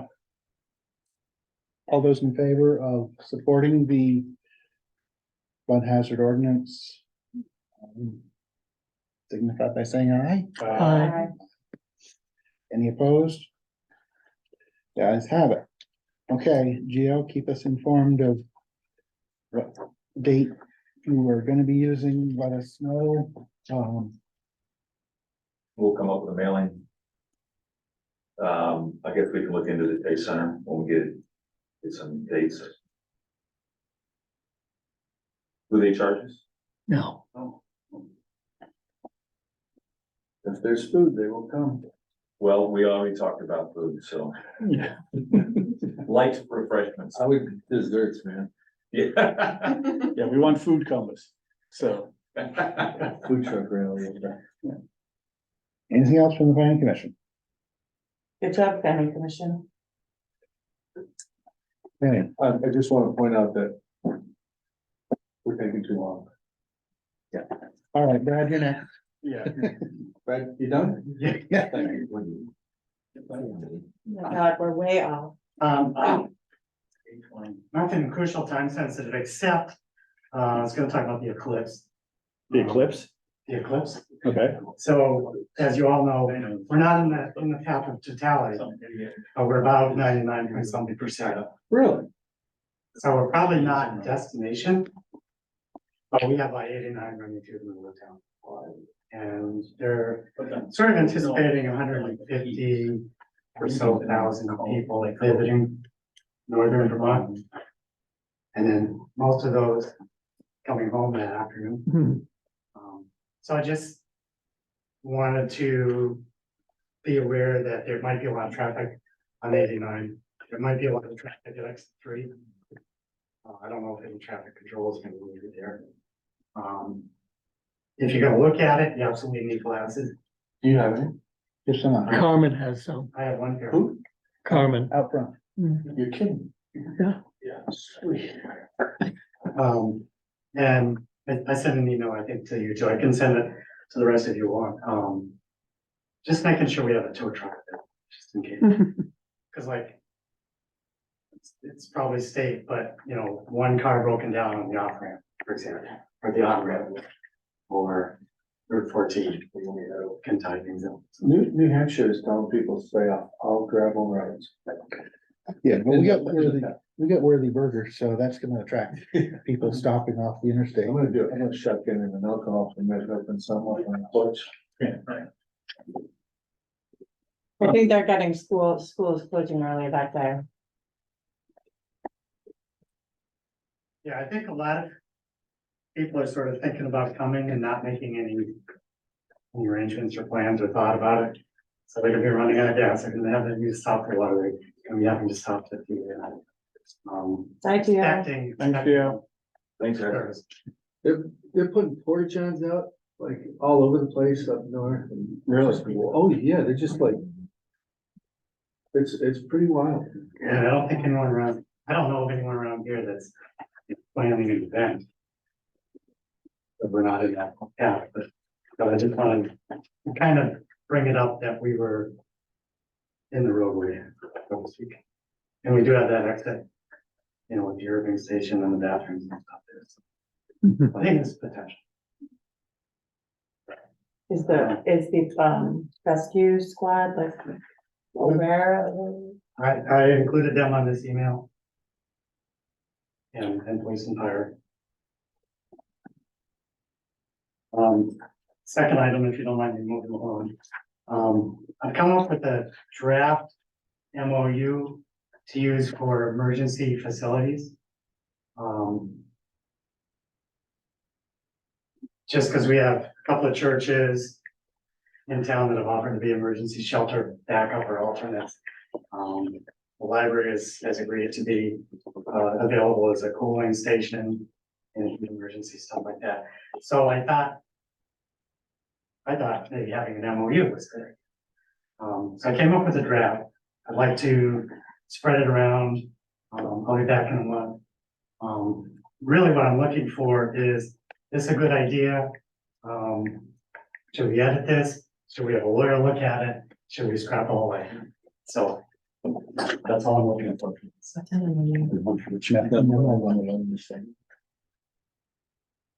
You said that really. And it was originally written just for like an overnight emergency shelter. But, you know, I think a warming station, cooling station, family assistance center, bathroom area, place for donations or, emergency training or anything like that. That's what it is. You don't have to read it now, but you know, maybe it's in the next one. You can listen to it. Okay, One of those things. After the eclipse. After the- if you can still read. Maybe we can still see. Oh, boy. The third thing is co-op, and I've been kind of talking about this for a couple of years. Co-op stands for continuity of operations plan. And what that means is if we do it, we would have a plan to know like what functions in town are critical. If something was to happen. What would we do if this building was not there? What would we do if Victoria was not there? What would we do if the fire station blew up? Those kinds of things. So I don't think any of that has been discussed. The state has a template. I penciled in a couple of things a couple of years ago, but I really think it should involve me and some other people. You know, the police chief, the fire chief, maybe one or two of you, Victoria, whatever, just to kind of sit down and start to hash it out. Okay. So that's my thought on that. What about like operations, like The water plant. Yeah. All that. Oh, okay. Alright. Big. It's sort of a, way. Yep. Right, what if the water plant was good, the sewer plant, or all, well, I don't know, all. You know, the highway was to get cut off, or, I don't know, whatever we can think of. That's a good idea. I can't think of much. What's that? I said, I can't think of much of them. So is this a meeting you wanna have, or just a, I would, Discussion yeah, I or- would like, for some group of people at some point, to kind of sit down and start to hash this out. I don't know if we can do it in one night, probably not. you can start with that, Started. start with one night and see how much more you need. Yeah. Um, So there's a template that's available on the Vermont Emergency Management website. Okay. And the template granted is for bigger town or city. So we could choose. The next item is a logo for emergency management. That we sort of been hashing out the idea. Maybe we should have a logo. We've been talking about making like an emergency preparedness brochure to print up and get out to townspeople. So maybe we should have a logo on it and a QR code or something like that. And then we've been talking about, you know, maybe getting some giveaways for, you know, Old Home Day or town meeting or something like that, in a water bottle or a whistle, something like that. So it'd be cool to put a logo on it. So, Jen Harris has just come up with some plans. We're gonna have a team meeting next month, so we'll kind of go over it. So anyway, a month from now, I might have something. I think the select board should approve it. The logo? Yeah. Okay. Make it better than UVM's new one, So, better than UVM's new one. anyway, so that's just it's just a heads up. And the last item is the LEMP, which is the local emergency management plan, which we have to redo every year. It's due May 1st. I have just sort of barely started it, so I don't have it ready yet. But I'll have it ready for you in a month. It has to be adopted by the select board before May 1st. Then it goes to Two Rivers, they have to approve it. It goes to a state, they have to approve it.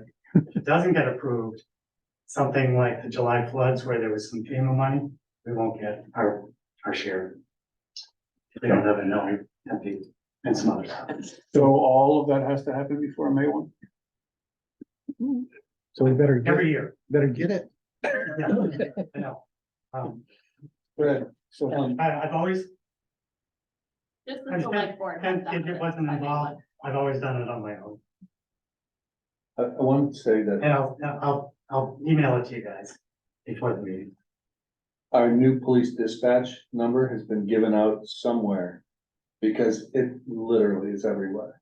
Everywhere you look, there's Or if you- a magnet or there's a something. pile of magnets out there. Pile of Yeah, magnets out but front. there, I mean. Posters you hanging see up, them yeah. everywhere. I see them everywhere I go. Yeah. Like, this is the new dispatch number. Mm-hmm. Anyways, I think that's great. Old Home Days is a great place to. Right, I think Old Home Days. Oh. Oh my God. You know, if we set up a table, Yeah, that'd be great. do some public outreach. Hmm. So that's all I have. Was here. Anybody? I have none. Good. Just wanted to kind of, No, it's great. Moving right along. Highway Department, Mr. Chairman, yes, could I be moved up on the agenda, please? Yes, someone. where are you on here? Yes, I am. Nine. Sidewalk tractor building. Sidewalk tractor, okay. Oh, is Um, Gio waiting for you? I don't have a, Well, Problem. what I, as long as you keep it brief. I can keep it brief. The sidewalk tractor is in drastic need of repair. We've dumped a lot of money into it the last few years, since I've been working with it. it right now, currently, I don't know if everybody knows about loaders, but it doesn't float. And there's a mechanism, so you can't plow it. That's why the sidewalks can't get plowed or snowballed last time, which means that it goes up and down over the bumps. The repair cost is somewhere between $800 to $1,600 to get it repaired. The snow blower also broke in the last storm too. That has to be rebuilt. That's probably another, maybe, I don't know, roughly, probably another $800-900. So we're looking at probably somewhere around $8,000 to $2,000 to fix the tractor up. It's worth on the market with attachment, probably about $5,000. I don't think it's worth that much. There is other issues with it. So I'd like your input, when you want me to dump more money into this tractor, which may go another, it seems like every storm is broken down for some reason. And, we have put a lot of repairs into it. It wasn't well maintained in the past. So I'm advocating for a new tractor, for a couple reasons. That when we get the new block and sidewalk, that tractor will not work there. We need something to work there. We need a commercial tractor. So I'm advocating for that. It's not cheap. They're basically the ones that are out there are van tracks with, basically their tractor's about $30,000 and the cab is another $8,000. They're not, and if I go with a John Deere with a loader and everything else on, they're pushing 40,000. Probably a van tractor, probably with all the current brushes and everything that we have now, a snowplow is about $50,000. So, but it is a commercial rig, and I think we need to decide whether we want to do it. There's a couple things I just want to mention. Is that Sharon contracts theirs out? They have a lot less. They contract $300 a time to do it. That means every time the plow touches it, man, if they plow 3 times during a storm, they charge $300. But they do a lot less sidewalks. My estimate, probably in Royalton, is probably around $1,000 to $1,200 a time to do the sidewalks, to contract it out. It's a ballpark figure. It's a guess on my part. We could go that way. So I'm just kind of looking for something to think about. And we do need to replace the tractor if we do the sidewalk. It will not do the new sidewalks there. It will not work. And that's a lot of shoveling. I know it's a lot of money. The Vanguard is a commercial property, probably go a few years longer. Also too, as I'm discussing that, we spend about $25,000 right now on mowing lawns. We spend about $4,000 or $5,000 in snow blowing. I don't know if I think we should think about hiring a full-time building and ground person, not to do actual physical labor. And I think that could fill in, the guy could fill in doing person, I should say, could fill in doing a lot of other jobs around town, could fill in at the transportation, could fill in the road crew. We know that road signs aren't getting put up. You could possibly they could put up road signs, something like that. I just think it's something we ought to think about for the future. And I don't know, and maybe the next 2 or 3 budget years. And so, we're spending, I don't know. I don't know the answer. I just kind of wanted you guys input and see what you wanted to do. Speaking of budget, is there anything in the budget for this tractor? No. So are you suggesting the buildings and grounds person would be mowing they would be mowing? Mowing all the ball fields. Yeah, it's a possibility. I'm just throwing that as a spitball thing to throw against the wall to think about. And we spend $25,000 a year on that. So On the parks and everything? on the park, and on mowing. Carpenter and. Yeah, and we also pay to have the academy building plowed and shoveled. That's, I don't know how much that is, Victoria, Not offhand. but $1,000. The academy building, the library, the Yeah. sidewalks in town, the janitorial services for all of the various buildings, the small projects that you're tackling. Right, I mean, there's certainly enough work for a full-time individual. Yeah, there's certainly enough work out there. There's enough. And it's the same person that's doing the plowing and the mowing. Right, yes, yeah, it'll be a full time. It's very hard to find somebody to snowball. a short-term miserable job, especially with the current tractor. It's, you know, it's not, so it's, you know, I'm lucky that I have somebody that's willing to do it right now. I don't know how long he'll do it, and he's actually lucky that he's done most of the repairs on the tractor, which has saved us a ton of money, because we don't get the John Deere rates. So, and possibility you could fix the tractor that's there. I talked to the John Deere dealer, he said you could possibly fix it, but he's recommending not, because the two tricky little valves put in to rebuild it, and that's, you know, the cheap cost, so.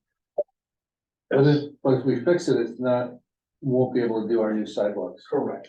But you And I just, might be able to sell it and, yeah, right. you know, it's hard to sell a broken machine. Exactly, it is, yeah, it is. So I don't know what I'm just trying to throw something out there, and I'm just saying that we really ought to put in the budget for next year, put in for a commercial machine for the next 2 years or something. Yes, One last question is, if you were to order one, how long does it fit up? Cause you order a truck in May and it takes till. I have not looked into that at all. I just kind of quickly went on the website and found out what the prices were, and that's about all. I haven't called anybody. I imagine they're ready to available. I went online. I have a couple people out there looking for a used one right now for me. A couple of dealers are, I haven't called Champlain, Valley Equipment. Valley Equipment, I have the dealership for them. I haven't even called them, so. I just wanted to make you guys aware of what's going on. Would you do write up a spec sheet for both the tractor and the sidewalk plow tractor? You know, you said there's a commercial machine and option of replacing it with a. Well, there's an option to place it with like the current one we have, a brand new But one. that's the one that's not gonna work. Yeah, but that I don't think will work on the sidewalk, because the new ramps will go up and they have to turn 90. And it has to be articulating in the middle to go up around those ramps. Aren't most of those machines pretty big? They make small enough ones. In fact, if you Sharon right now, Chase snow blows Sharon, and that's what they use down there. It's a fairly small machine. They're fairly small. If you go on and look up Van Tracks, you know, VAN, is it VE or A? I can't remember V or A. It's a tractor and employee with benefits and retirement.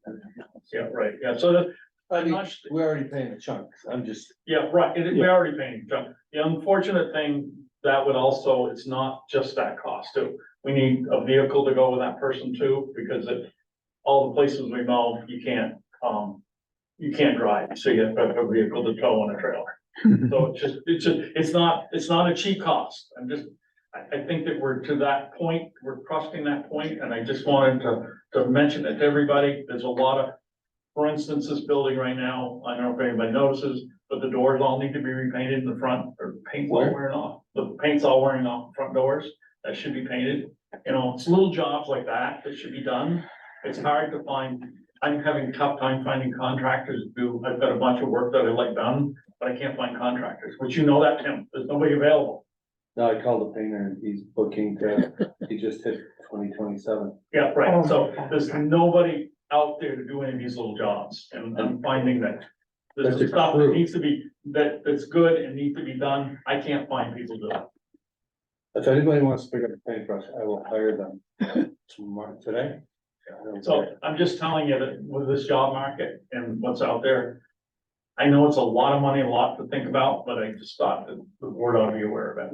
And I'd like some input of what your thoughts on the repair of the machine. Should we put money into it? I don't think it's a decision. I'd like it done tonight, but I don't think it's a decision. Hopefully we're not gonna get another snowstorm. I'm thinking we might not wanna, I can give you some anecdotal, evidence here, but you might not want to buy the machine before you get your sidewalks done. So we might wanna fix it for another year. Right. Yeah. Because if you buy the wrong machine and it doesn't fit up the ramps, or the ramps didn't come out, you know. Yeah, I can figure that out. I can figure that out. So I can make that work, I think. Is another year away, isn't it? Right. Yeah. I would also like to see really what cause I'm all in favor of new. But like what we're paying and what it would take with a vehicle, the trailer. And I will gladly come up with some costs on that. They'll be really rough. Really rough costs, but I can come up with Well, some costs. at least it'll be an example. What's that? Yeah. At least it'll be an example. It doesn't Right. have to be, you know, you went to, you know, this dealer and this is what they had in stock, or anything. It's just, you know. Yeah. like you- Well, I you can get said. some numbers. I just want to make sure you wanted me to spend some time, because as you know, that is not easy to get those cost numbers together. It takes time. Yeah, but I think, And I just want to put I wonder where to put my effort. yeah, I'd rather have you do the time instead of saying, coming back later and saying, well, gee, it was more than we thought it was gonna be, and. that's what well, you- plus I think, you know, as you add more items to the list, Mhm. I think it would be helpful for us to see really how deep in we're gonna be, as opposed to, you know, paying 29 grand a year for Yeah. mowing and plowing. How many years does that equal Right. for this very rough estimate? Yeah. In order to get our little brains around it. Yeah, no, I agree. My next question is, do you think we ought to fix the current John Deere tractor? Well, I think we need to know how much it's gonna cost to fix it. Well, that was the, you know, It was a- 16 to $2,500. Yeah, right, yeah, it's a tough figure, because why I say that, and I don't wanna be, if the simple fixes, the parts are about $300-400, the simple fix, and another on top of that labor. So if that works, fantastic. If that doesn't, there's another housing piece you have to replace it, which is $1,500. Mhm. Well, so far you haven't hit that $60,000 threshold yet, so. I'd say. I'd like to see you get another year out of it, if Okay, if you think you can do it, I for not Well, a whole. I thought that, to be honest with you, I thought we had it all ready to go this year, but, you know, you've seen the box not being plowed sometimes, and it's just been broken down for various reasons, so. 2 times this winter, I've come behind that plow, going to the co-op and back from my house and picking up parts and giving them to Walter. Okay. It's not a bad thing. There's a bolt, that shouldn't be on the side.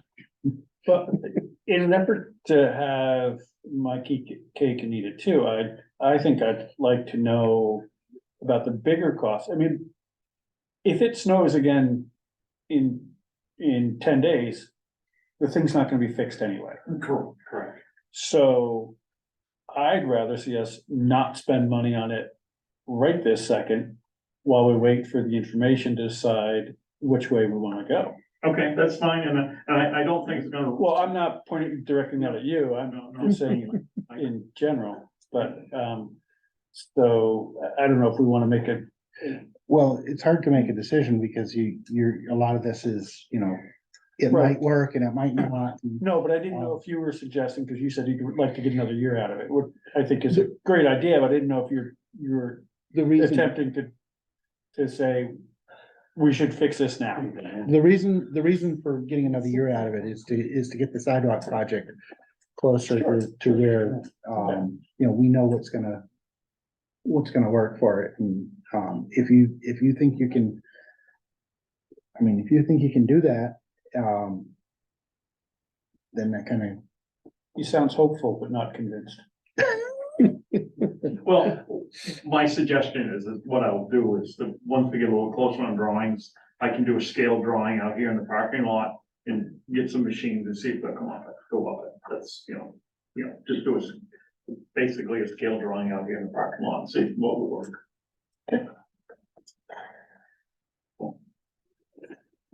Can we move on? Yeah, I just wonder, so I'll just come up with some more costs for you, maybe I'll get a little better estimate on the repairs.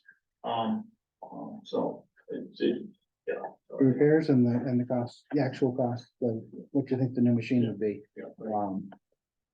That way we have, you know, we have a little bit more concrete example.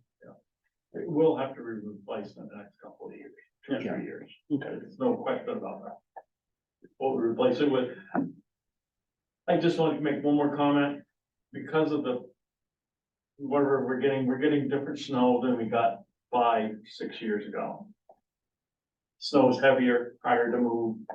I'm not sure the current system we have, if we buy something similar to that will work. I think I need to throw that out there. The law school, I asked them, they're on a 5 to 8 year schedule of replacing their tractors.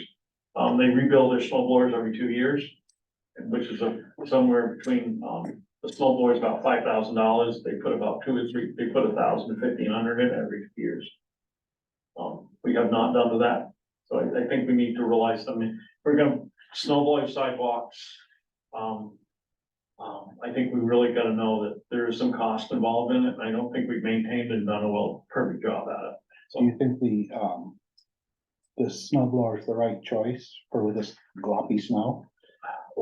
See, that's the whole thing, the newer equipments have V-flops, That's what? a V-flop. Oh, because the snow blower it just dumps the snow 2 feet away if it's heavy and wet, and But also too, this van tracks are the commercial, they're different than they're a commercial blower. If you go on and look online, you can see them, so, What does the law school do with their, old equipment? they trade it in. But theirs is usually beat. They broke down this weekend too, so, You know, some of the other. yeah, I think somebody works in now, so, okay, well, I kind of got a direction I can go from, so I will look into the cost on that. And what's the resale on that tractor that you have now? John told me that John, you're $5,000 with the snow blower. As it is right now, without being. I'm not sure I have to verify that one. Yeah, I can't believe it's worth that much, but. Probably not worth that much. if you didn't order a new one though, it's hard to get that too. I'm not sure, I'll get that number for sure too. Thanks. All right, Thank you, Walter. yep. Thank you. The roadways permits are done. Okay. We'll jump to the access permit. Is that a quick? Thanks, Brad. You leaving? Yeah. Oh, you check it? in your inbox? That manila folder looks important.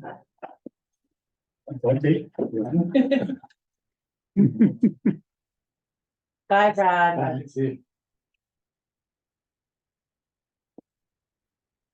What's, I didn't see the driveway access permit, I apologize. I didn't see it either. It was,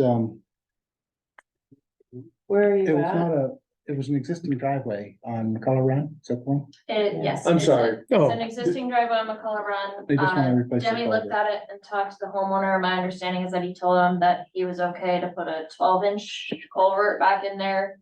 Because I guess there's some concern about ledge, and he said he didn't need 15 for the drainage.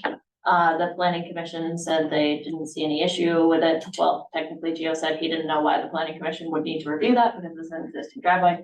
So it's on the select board's desk. I remember seeing It's that been a one, yeah. while. A few weeks, yeah. Okay. I did see it. I say it looks like we approve it to me. Yep. Make a Did not motion to make a approve. second. I'll make a motion to approve it. But you did? Yeah. Okay. All right, Mhm. motion made, second, and Yeah. those in favor? Aye. Aye, okay. Okay, now back to the road, well, highway quote, You have an engineering. engineer. Yeah, so I requested quotes from 3 potential engineers, being VHB, who declined, Horizons, who said they'd think about it, get back to me. I heard nothing, and John Harrington, who's a qualified PE with his own company. John did return a quote. I apologize, I don't have it in front of me. I think it was around $40,000. Just under. 38. The total expected cost for the North Road work is anywhere between 1 million to 1.5. So at $40,000, his proposal for preliminary design and construction supervision is within what we would consider the realm of reasonable. I would ask that the board accept the quote for the work so that we can proceed. And length of the road is 2 miles? 2.25. And less a little bit because we're gonna skip a culvert that's gonna be a project in and of itself later on. Mhm. I actually thought it was more than that, but I've driven it a bunch of times since this became an issue. Are we obligated to get another bid? Yeah, I was wondering if. So. You approached three, but only heard back one. Do we satisfy the? Yes, Like so grant stuff. your purchasing policy actually allows you to direct solicit for engineering because it's specialized service. So you're more than meeting Okay. by just requesting the 3 quotes. Okay. I make a motion to, unless somebody already has. I'll second that. Any further discussion? Hearing none, all those in favor of accepting the engineering, the bid for engineering? All right. Before we move on from North Road, we're gonna most likely need to borrow money to complete that project. Is the board okay if I confer with legal about the documents and everything that we're gonna need for a bond vote? Carmen suggested that it would be beneficial if we could align our borrowing bond vote need with the August primaries. So we have time. I just wanted to make sure that we've got all of it, because I think it's like a 45-day warning or something like that. I just don't want to miss the timing. Can't believe it costs that much for 2.25. I Just for mean, the You're engineering, talking yeah. about 15 culverts, digging up the entire road, adding 3-inch dense subgrade, regrading, and then full repaving. It's a significant amount of work. Our ditches are currently higher. Oh, it's horrible, road. Yeah. This is deferred maintenance coming back. Well. I think it's gonna be closer to $1 million, but that's me. But I think I think you're, Possibility, my concern is that you have to bond the whole thing. right, And Yeah. there's a little bit of wiggle room if your quotes come in high, but it's been so long since I've done one of these, I don't remember what the percentage right. is. You don't wanna bond it low. No. And by the time that we get to actually putting the paperwork together, I think we should have a good engineering estimate from John, cause he's trying to try and work with me. I 100% agree. This is my. So I've driven this road with Demi. A rep from Pike, a rep, Chris Bump from V-Trans. And, in separate conversations, you know, they thought, now, again. Election year.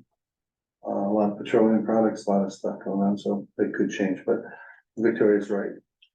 I think being a little more conservative is good, but to get, just so folks know, this would not finish this road this summer season unless a miracle happened. It would be engineering. It won't be this year, it'll be next Next year. year. Right, but we have the road grant in place that, Yes, so we do have the $200,000 paving grant from V-Trans.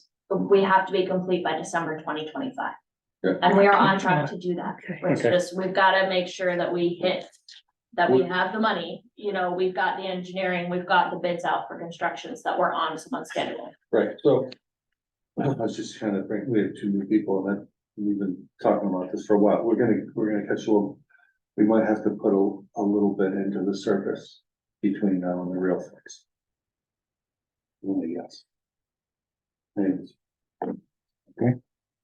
So we give Victoria the permission to go in Yes. for it, yes. I'm just gonna Yeah. start the conversation with legal to make Yeah. sure that we Yeah. have the timeline, and I'll bring all that back to the board. Other highway business, so if you don't mind, Stuart, our grader, I think, maybe you know, maybe you don't know, our grader radiator went. And, after several attempts to fix it and patch it together, it ran a little bit, it's completely gone, the core is gone. The delivery date was, supposed to be yesterday, got pushed back to the 28th. And our person Wyatt, what's Wyatt's last name? I don't know. He's down on like Broadbrook area. Schultz. Huh? I don't know, but he fixed it he fixed a different repair on it for much less than we were getting quotes for. So anyways, he's scheduled as soon as it shows up, pop it in, and we'll be back to full strength. Just to let you know that this like 6-month season has taken its toll on, of all things, like our wiring harnesses have like, I don't know if they're shaking loose or whatever they're doing. Coated with mud and then Yeah, so they've been serviced, at least 2 trucks have been serviced. Anyways, it seems as though it's a constant, it's hard to keep 4 on the road right now, but they're, I think they're out right now. Doctor doesn't have her hand up. My last highway thing, we have a FEMA declaration for December 2023. For that week before Christmas, when we got all that rain and that mud.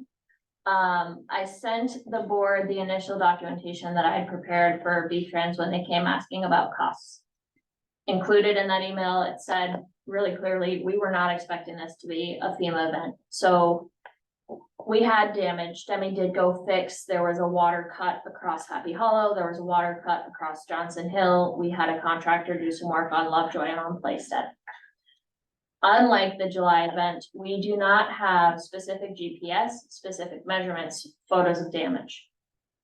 It is absolutely possible, and I can definitely do the work to apply for this FEMA round and do the best that I can to get reimbursed for as much of those costs as possible, but it is not a guarantee. And it is going to take my time to do that. So if the board is happy with that, I'm happy to do it. I just wanted to make sure we had that conversation before I put in an application for that second FEMA declaration. I think you should try. Ask you a question. Now, did I hear that Scott had declared that an emergency and that towns would be receiving money for that event? In December? Yeah. Yes, it is its own FEMA declaration, a completely separate Okay. FEMA disaster declaration from the July 23 storm. But so our documentation wasn't tight like And that, the July, not even close. not existent. Not even close. Okay. I have some photos on my phone, from Johnson Hill because I was out driving around. I have some photos of Lovejoy. I don't have any of Playstead. I don't know if anyone on the road crew has any of Happy Hollow. I have one photo of Happy Hollow that I received from social media that was part of an initial complaint about the condition of Happy Hollow Road. There's a possibility. It's not great, but there's a possibility. Is it better than remote? I would say so.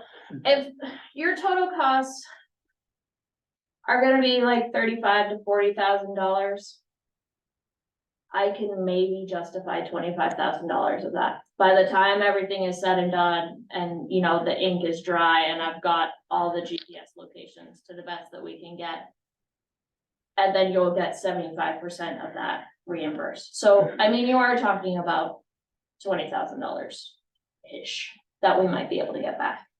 I just don't want to promise you anything, because I don't know how strict they're gonna be about it. That's fine. I think taking a crack at it is great, and if you don't, our documentation for the July event and getting our roads back together, we're allowed a little slide. But we'll get whatever you can. Okay. Yeah, that's my personal. Would it be, apropos to like request for any documentation, or is that too much of a pain in the butt from like? I mean, I have done that and we will do that. I asked initially in January when they started talking about pushing for this, because the first step to a FEMA declaration is meeting a dollar damage threshold for the county. So when that first request came in, it was like, okay, like Demi, what do you got? And it was like, well, nothing. It was just a little this, a little that. So I don't know what more there is, but yes, there's a possibility of that. Thanks.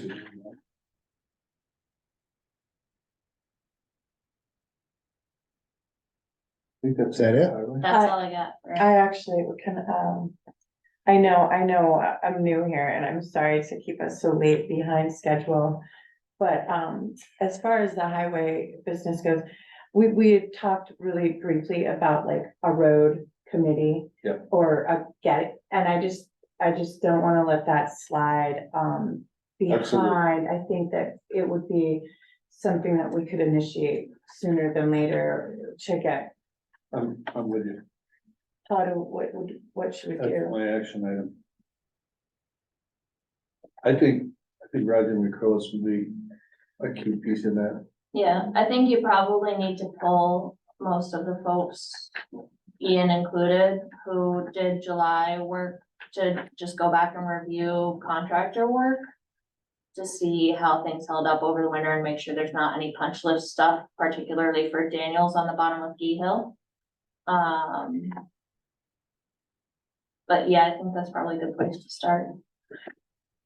And I know her from school, her husband, Dave Dumas, is that his I know name? Dave real well. Well, he was on Russo Road. Yep. And they were Good move. talking about that road and he was really, he had said something that he was meeting with the select board about I don't the know, road. I don't know, so- I don't know if texting is a meeting. Right, Because we've been back and forth a lot. Dave's great. yeah, he seems cool. He's really good. I think that we need to get a couple of the local excavators to, and I have a couple in mind. But they might say no. What about just a public, Ask. like, Paper? well, yeah, I mean, just to Royalton Academy building. Or I don't know, to call people together to say, let's talk about the roads, specifically just about the roads. And see what comes of it, I don't know. So the only thing I would say is, I think we should ask for people with expertise. The armchair experts, yeah. Yeah, so. Some people, like I said, at town meeting, two people came forward. Okay.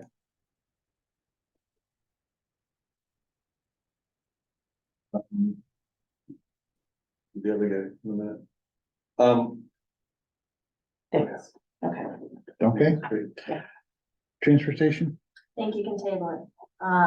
John was wanting one of the folks from Wasteworks to be present to talk about the credit card processing and didn't hear back. Okay. Oh, can I do transfer station?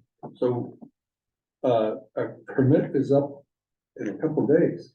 Yes, our 5 days. application to certify is administratively complete. It was submitted to the state. Okay, so what it meant was a quick meeting. There's a handoff between John kind of came on new when the tipping building was down and out. Dave Barker was part of it. I think he might have been our rep at the time, and I was part of it. And turns out we never got the final blessing, like you can move in from the engineer. So I called him, and just being Vermont, he came down the next day pretty much, and we met him. And Carl's great. His name's Carl Childs, and that was last Wednesday, and he said, I'll teach you my final. I never saw it, but then again, my laptop's in Rutland, and for some reason I'm having a real hard time getting on Outlook. But long story short, sounds like it's done. Yes. Okay.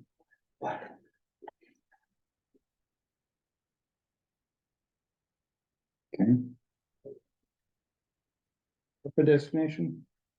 Yes, the treasury released an update to the rule. So ARPA funds came down from the federal government to help recover from the COVID disaster. Royalton received like $835,000. The rule was that you had to have all of your ARPA funds designated by December of 2024. And so in my mind, designated means you have a specific purpose that you're using it for. Royalton said we were using all of our funds to replace lost revenue, which was allowed, and it gave us more latitude on using it.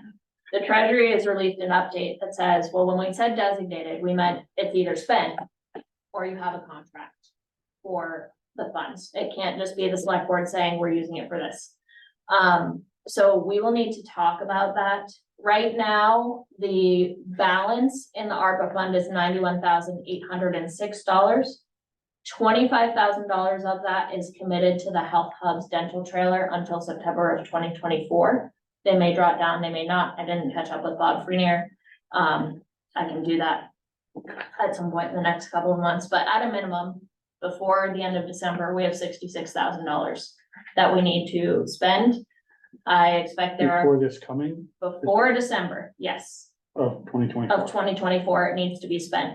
You can choose to do things like dump it into your general fund and pay for payroll, and then it will become general fund surplus and it is spent. And then you can decide to do what to do with the surplus in your general fund. Loretta has told me that she needs some radios for the cruiser. Tractors can. You know, Walter needs a tractor, so there's a bunch of little punch list items we could use. We should have a separate discussion about what's left of the ARPA money and how it is best spent. Okay, again, the past board, most went to the water plant. Okay, I think fire department. $500,000 went to Yeah. the water treatment plant. The fire department received about $25,000 for radios. Did- The rescue squad received $25,000 for the engineering on their building. The health hub received $50,000. We moved $125,000 into the transfer station fund to pay for the costs of the tipping building. And Is pretty much where all of the funding went. so we consciously kept like a chunk set aside in the event that, like, Victoria did a great job soliciting people saying, hey, you know, we have this, and people came and presented, and we made the decision. But, can we use that on infrastructure? Yes, you could, but it has to be spent by December of 2024. Yeah. So that, I mean, it can't just be, we're planning to do this with it. Right, or, no, I you got know, it. So, but yes, So you're saying the 66 is the contingency fund that we, the 66 is the balance of ARPA funds. that's what's left.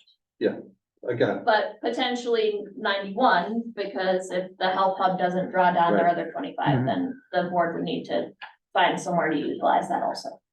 Okay. All right. Excellent.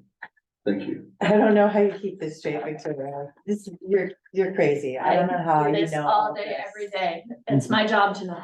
It's amazing. She stops at first. I It's saw you this amazing. morning. I got a dog this morning. It was great. Did you take that dog home? Oh, well, no, I brought the dog here until its owner came and got it. I was petting the dog. Yeah, you must have got picked up your stuff now. Anyways, thanks. Alcohol permit? Yes, the co-op would like to get a catering permit for its annual event on the town green on July 27th. Make a motion to approve the catering permit for the co-op. I would second it. All those in favor? Aye.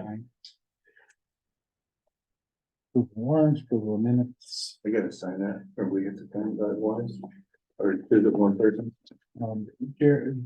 Jerry was here and he went through it all before I got here. Jerry, you part of it? Yeah, That one's Yeah, this payroll. You did this one? No, I did not do that. Should I do that one? Yes, you Yeah, I should did all be find that looking one. at all of Yeah. them. Tell me when you're at other business. we've got this loan thing to sign. Can I have that?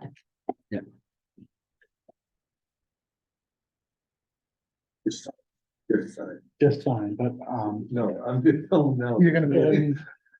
We are looking for signatures for who can talk to the loan committee, and Victoria wants to be on here. Is this a revolving loan?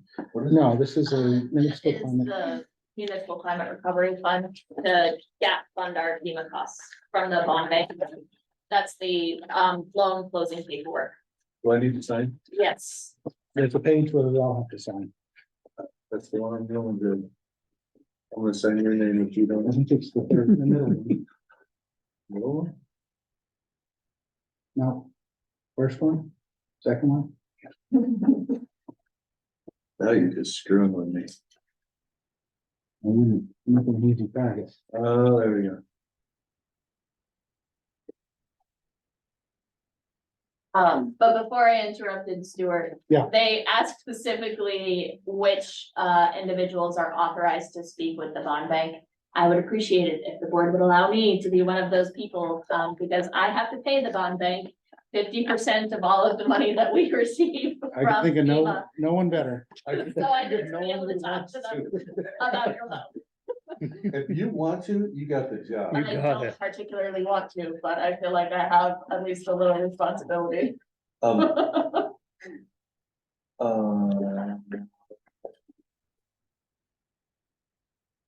approval of minutes, I'll make a motion to approve the minutes. If Stuart allows me to go forward. I suppose, that's fine. I suppose. Okay, so there's that. Other business? Yeah. Remember I talked to you, brought up the fact that there was a health, a nurse. Did you get this email? So, the Community North Connection, organization, they would like to present, and I'm not gonna speak for them. I would like to put them on the agenda when you see fit. Okay, I got a hold of the community nurse for Tunbridge. And Oh, so Jody Hoyt. Jody Hoy, Yeah. she's coming to the next select board Perfect. meeting. And will give us a presentation on what she's doing, and she says she may not be suitable for doing Royalton as well, because it may be too much time, but, she'll give her opinion and give us information. I don't know if you wanna do this other one at another time, or after that, or, No, she's on this email, oh, she's that, okay, so they're all speaking the same language. okay. And So next I meeting. don't wanna touch it again, they just reached out to me as well, Next meeting. thank you.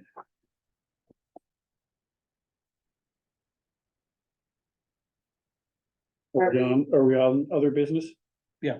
Okay, I reached out to Pete Kopsko, District 3 Environmental Commission, for about the gravel pit permit. And we had a chat, and, you know, that one is now 15 years old. Probably. Yeah, so as with all things, the world has moved a little bit, and it's no longer as simple as just extending it. He said the commission certainly is sympathetic to situations like this, and they understand, you know, you were planning on digging all this stuff out in 15 years, and you haven't dug all this stuff out in 15 years. However, it will require a new permit process. So that would require enlisting an engineer again, or a consultant, to do up the plans and the whole shebang. He suggested if we wanted to do that, I wrote this all down on a different piece of paper that I left in the brewery, so it's right next to Rutland. But he said the guy whose name was on the plans last time, and it's just gone. Still around, good, does lots of work, but he is busy as all get out. And he said, if we were going to move, that should probably be the first call, is to get in his queue. You know, we've got, the state has redone their floodplain stuff beyond this other bubbling stuff. So there is the potential for floodplain discussion. The deer wintering areas there that needs to be accounted for. I don't remember if there was a forest management plan in that last permit.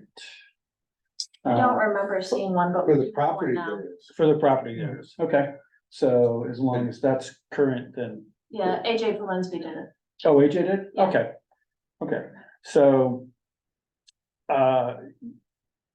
You know, if we're gonna do it. It is a process, and it's basically a new process. His hope would be that they could process it as a minor application, but we still have to jump through all the hoops again. Thank you. For doing that, and second, can you run you already are running point on this, obviously. Can you, if you need help, I don't think you're gonna, I can help. But if you need an interaction with our road crew, and I would like to just be part Oh, yeah, of a CC man an email. Yeah. So I can make sure that we're holding up our end. That would be good, but if you can run lead like you already are, I am all in because I have my hands. yeah, but, so I guess the next question is, do we want to reach out? Yes, okay. Yeah, Gonna have to. Yeah, if you're gonna, it's getting We're gonna late do it. early, as Yogi would say. yeah. Okay, Then I will do that, and I will also call Jen, who is the A and R. She's the head planner, and she coordinates the agency input. So, you know, when you start going through these things, I've spoken to her, she's sharp, she's she, great. that's what Pete said, she's awesome. But you know, so when the Fish and Wildlife guys come and, you know, and some of us will have to walk around with them, and then, you know, the floodplain guys, and then, so all those will funnel through Jen, but she can then also provide me with more guidance to pass on to you guys, as we move forward, since this thing expires in November. Plenty of time. It's not even April. No, I so appreciate you. I was gonna have that conversation with you because Yeah, well, and that's why I sent you the email, because we mentioned it in the meeting. I was like, you know, if I might as well just make the call, because otherwise we'll talk about it. We'll talk about it 3 more times and we'll say, yeah, we should do do you have that. my cell phone? I don't, but Okay. we can do Yeah, that, before- yeah. okay, got some new items here, congressional earmarks, what's that? You may have seen that the rescue squad building got a $600-something-thousand federal earmark from Bernie for their building. Yeah, so they're moving forward on that. What about the Preservation Trust? Well, the Preservation Trust gave Tom Powers a grant for the building he owns where the Chelsea Station used to be. $50,000 preservation grant for, I think it's exterior facade work and some It's- interior. I spent a month in that building.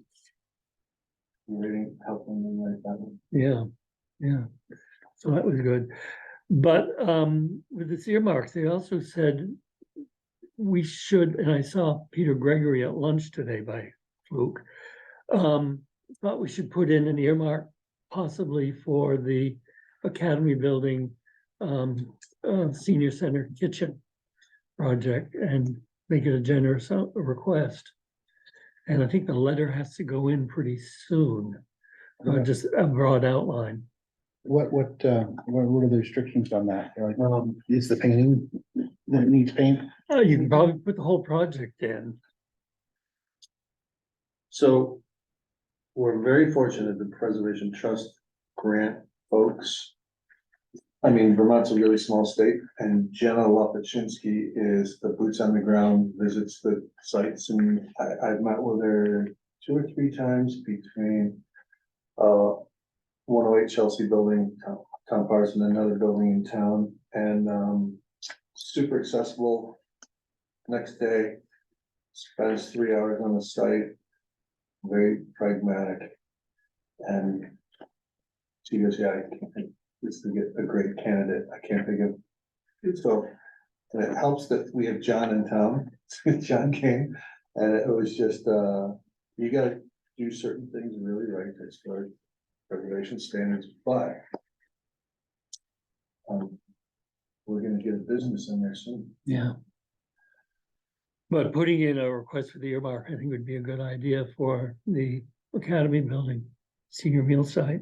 So who does So, that? yeah, what do we need to do for that?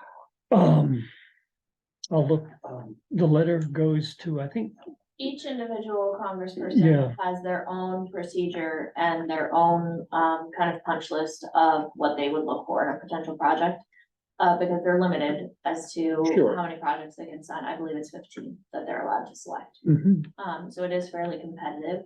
You typically would start by talking with their office and saying like, hey, this is an identified need. They expect you to kind of write up a letter to support the need and the project and what you expect and how much you're asking for. And submit it to their office. And then it's basically just a series of hurdles. Because obviously they get a lot of requests. So Yeah. it starts at the congressperson's level and then you kind of bounce through. And hopefully make it all the way through the federal budgeting process. It's much more public this year than it's ever been with the notices about it.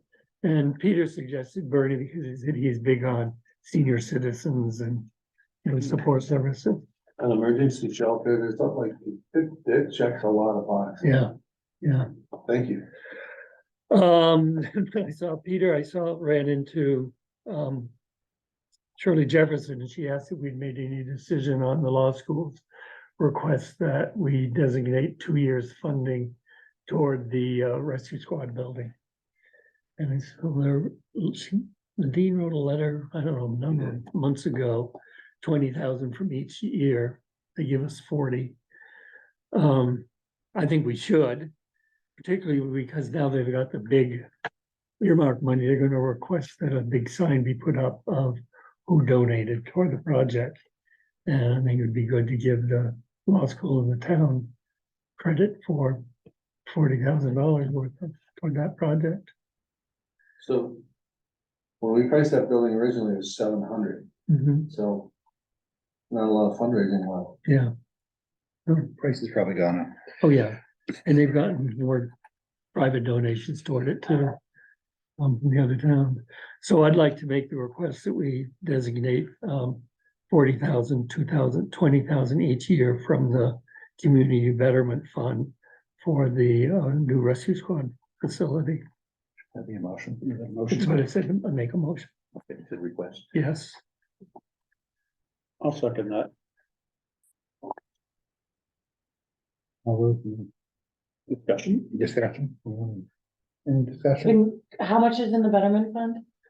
The current balance of the community betterment fund is roughly $110,000. Offhand, don't hold me to that. It might be a little less, because we have been being conservative with it. Anticipating we might need to match a little bit more on the sidewalk project. But the law school contributes $40,000 annually under our new agreement. 40,000. Yes. Annual, yeah, so this would be half of Half what of what everything. they Half donate of for the what they next put 2 in. years. Okay, just for 2 years. Yeah, Okay. Yeah, thank you. Didn't we use some for art project? I don't remember. Yes, we did. Yeah, we did. And it's We did. beautiful. All those in favor? uh, Opposed? None, the ayes have it. You want to send a note to Shirley or Rod? Sure. I can Or- send you. I've been approached about being, I should recuse myself from that vote. I apologize. I've been approached to be clerk of the works. Doesn't change the outcome. Okay. yeah, it has, I just want full disclosure. Yeah. Okay. we're big on full disclosure. Unless there's any other business, I think we can, Just one quick thing, the other old business was the personnel policy. yeah, that hasn't been, I have started to look at that, and I know you had said we would do it, but if it works for you, I think by, because I already started to do a little dabbling, so I would say by our second April meeting, I could probably have a revision to put on the agenda for us to look at. okay. I had a couple thoughts, but. Well, if you still want to do a collaborative thing, that's fine. It's just, it was another one of these where we said we should get together and we hadn't, so I just sort of. Yeah, it's been, it's certainly not, doesn't have to, we can do it with. Back and forth on that. Yeah, Do it that yeah, way. okay. Um, Yeah, if you've got some notes, if you want to send them to me. no, I don't Stuart. have any notes. Oh, okay. If you have any thoughts, I if might you want to have. send them to me. You have to talk in your sleep. Speaking of this sort of thing, when in the the training we went to this weekend, Oh, it was all online, wasn't it was online. Yeah. But there were a couple items that came up that people always ask for clarification on. What constitutes a meeting? If we carpooled and there's 3 people in the car, is that a violation? And no, it's not, because you have to deliberately talk about town business and expect to Yeah. make a decision. But one thing that you can't do is you can't email things around. You can email documents, but only for information, not to discuss them. So if you come up with an opinion, you're supposed to share your opinion at another meeting rather than doing it through email. Is that why you said on an email? a I couple just times said, back we when I- kind of made a decision that. Right. It was like really, really light. It's just like, if somebody brought this up, maybe that can be proceed. So, Oh, absolutely. so in also a related topic is what is public record? And if we issue a document, put it on our website, that's part of the public record. If somebody sends an email to any of the select board members, that email is part of the public record. But if you go on social media, we don't have a way to capture that. So what they said was, do not go on social media and express your opinion. I'll read the response. My question was, how much of our public meeting, what are we expected to record and retain?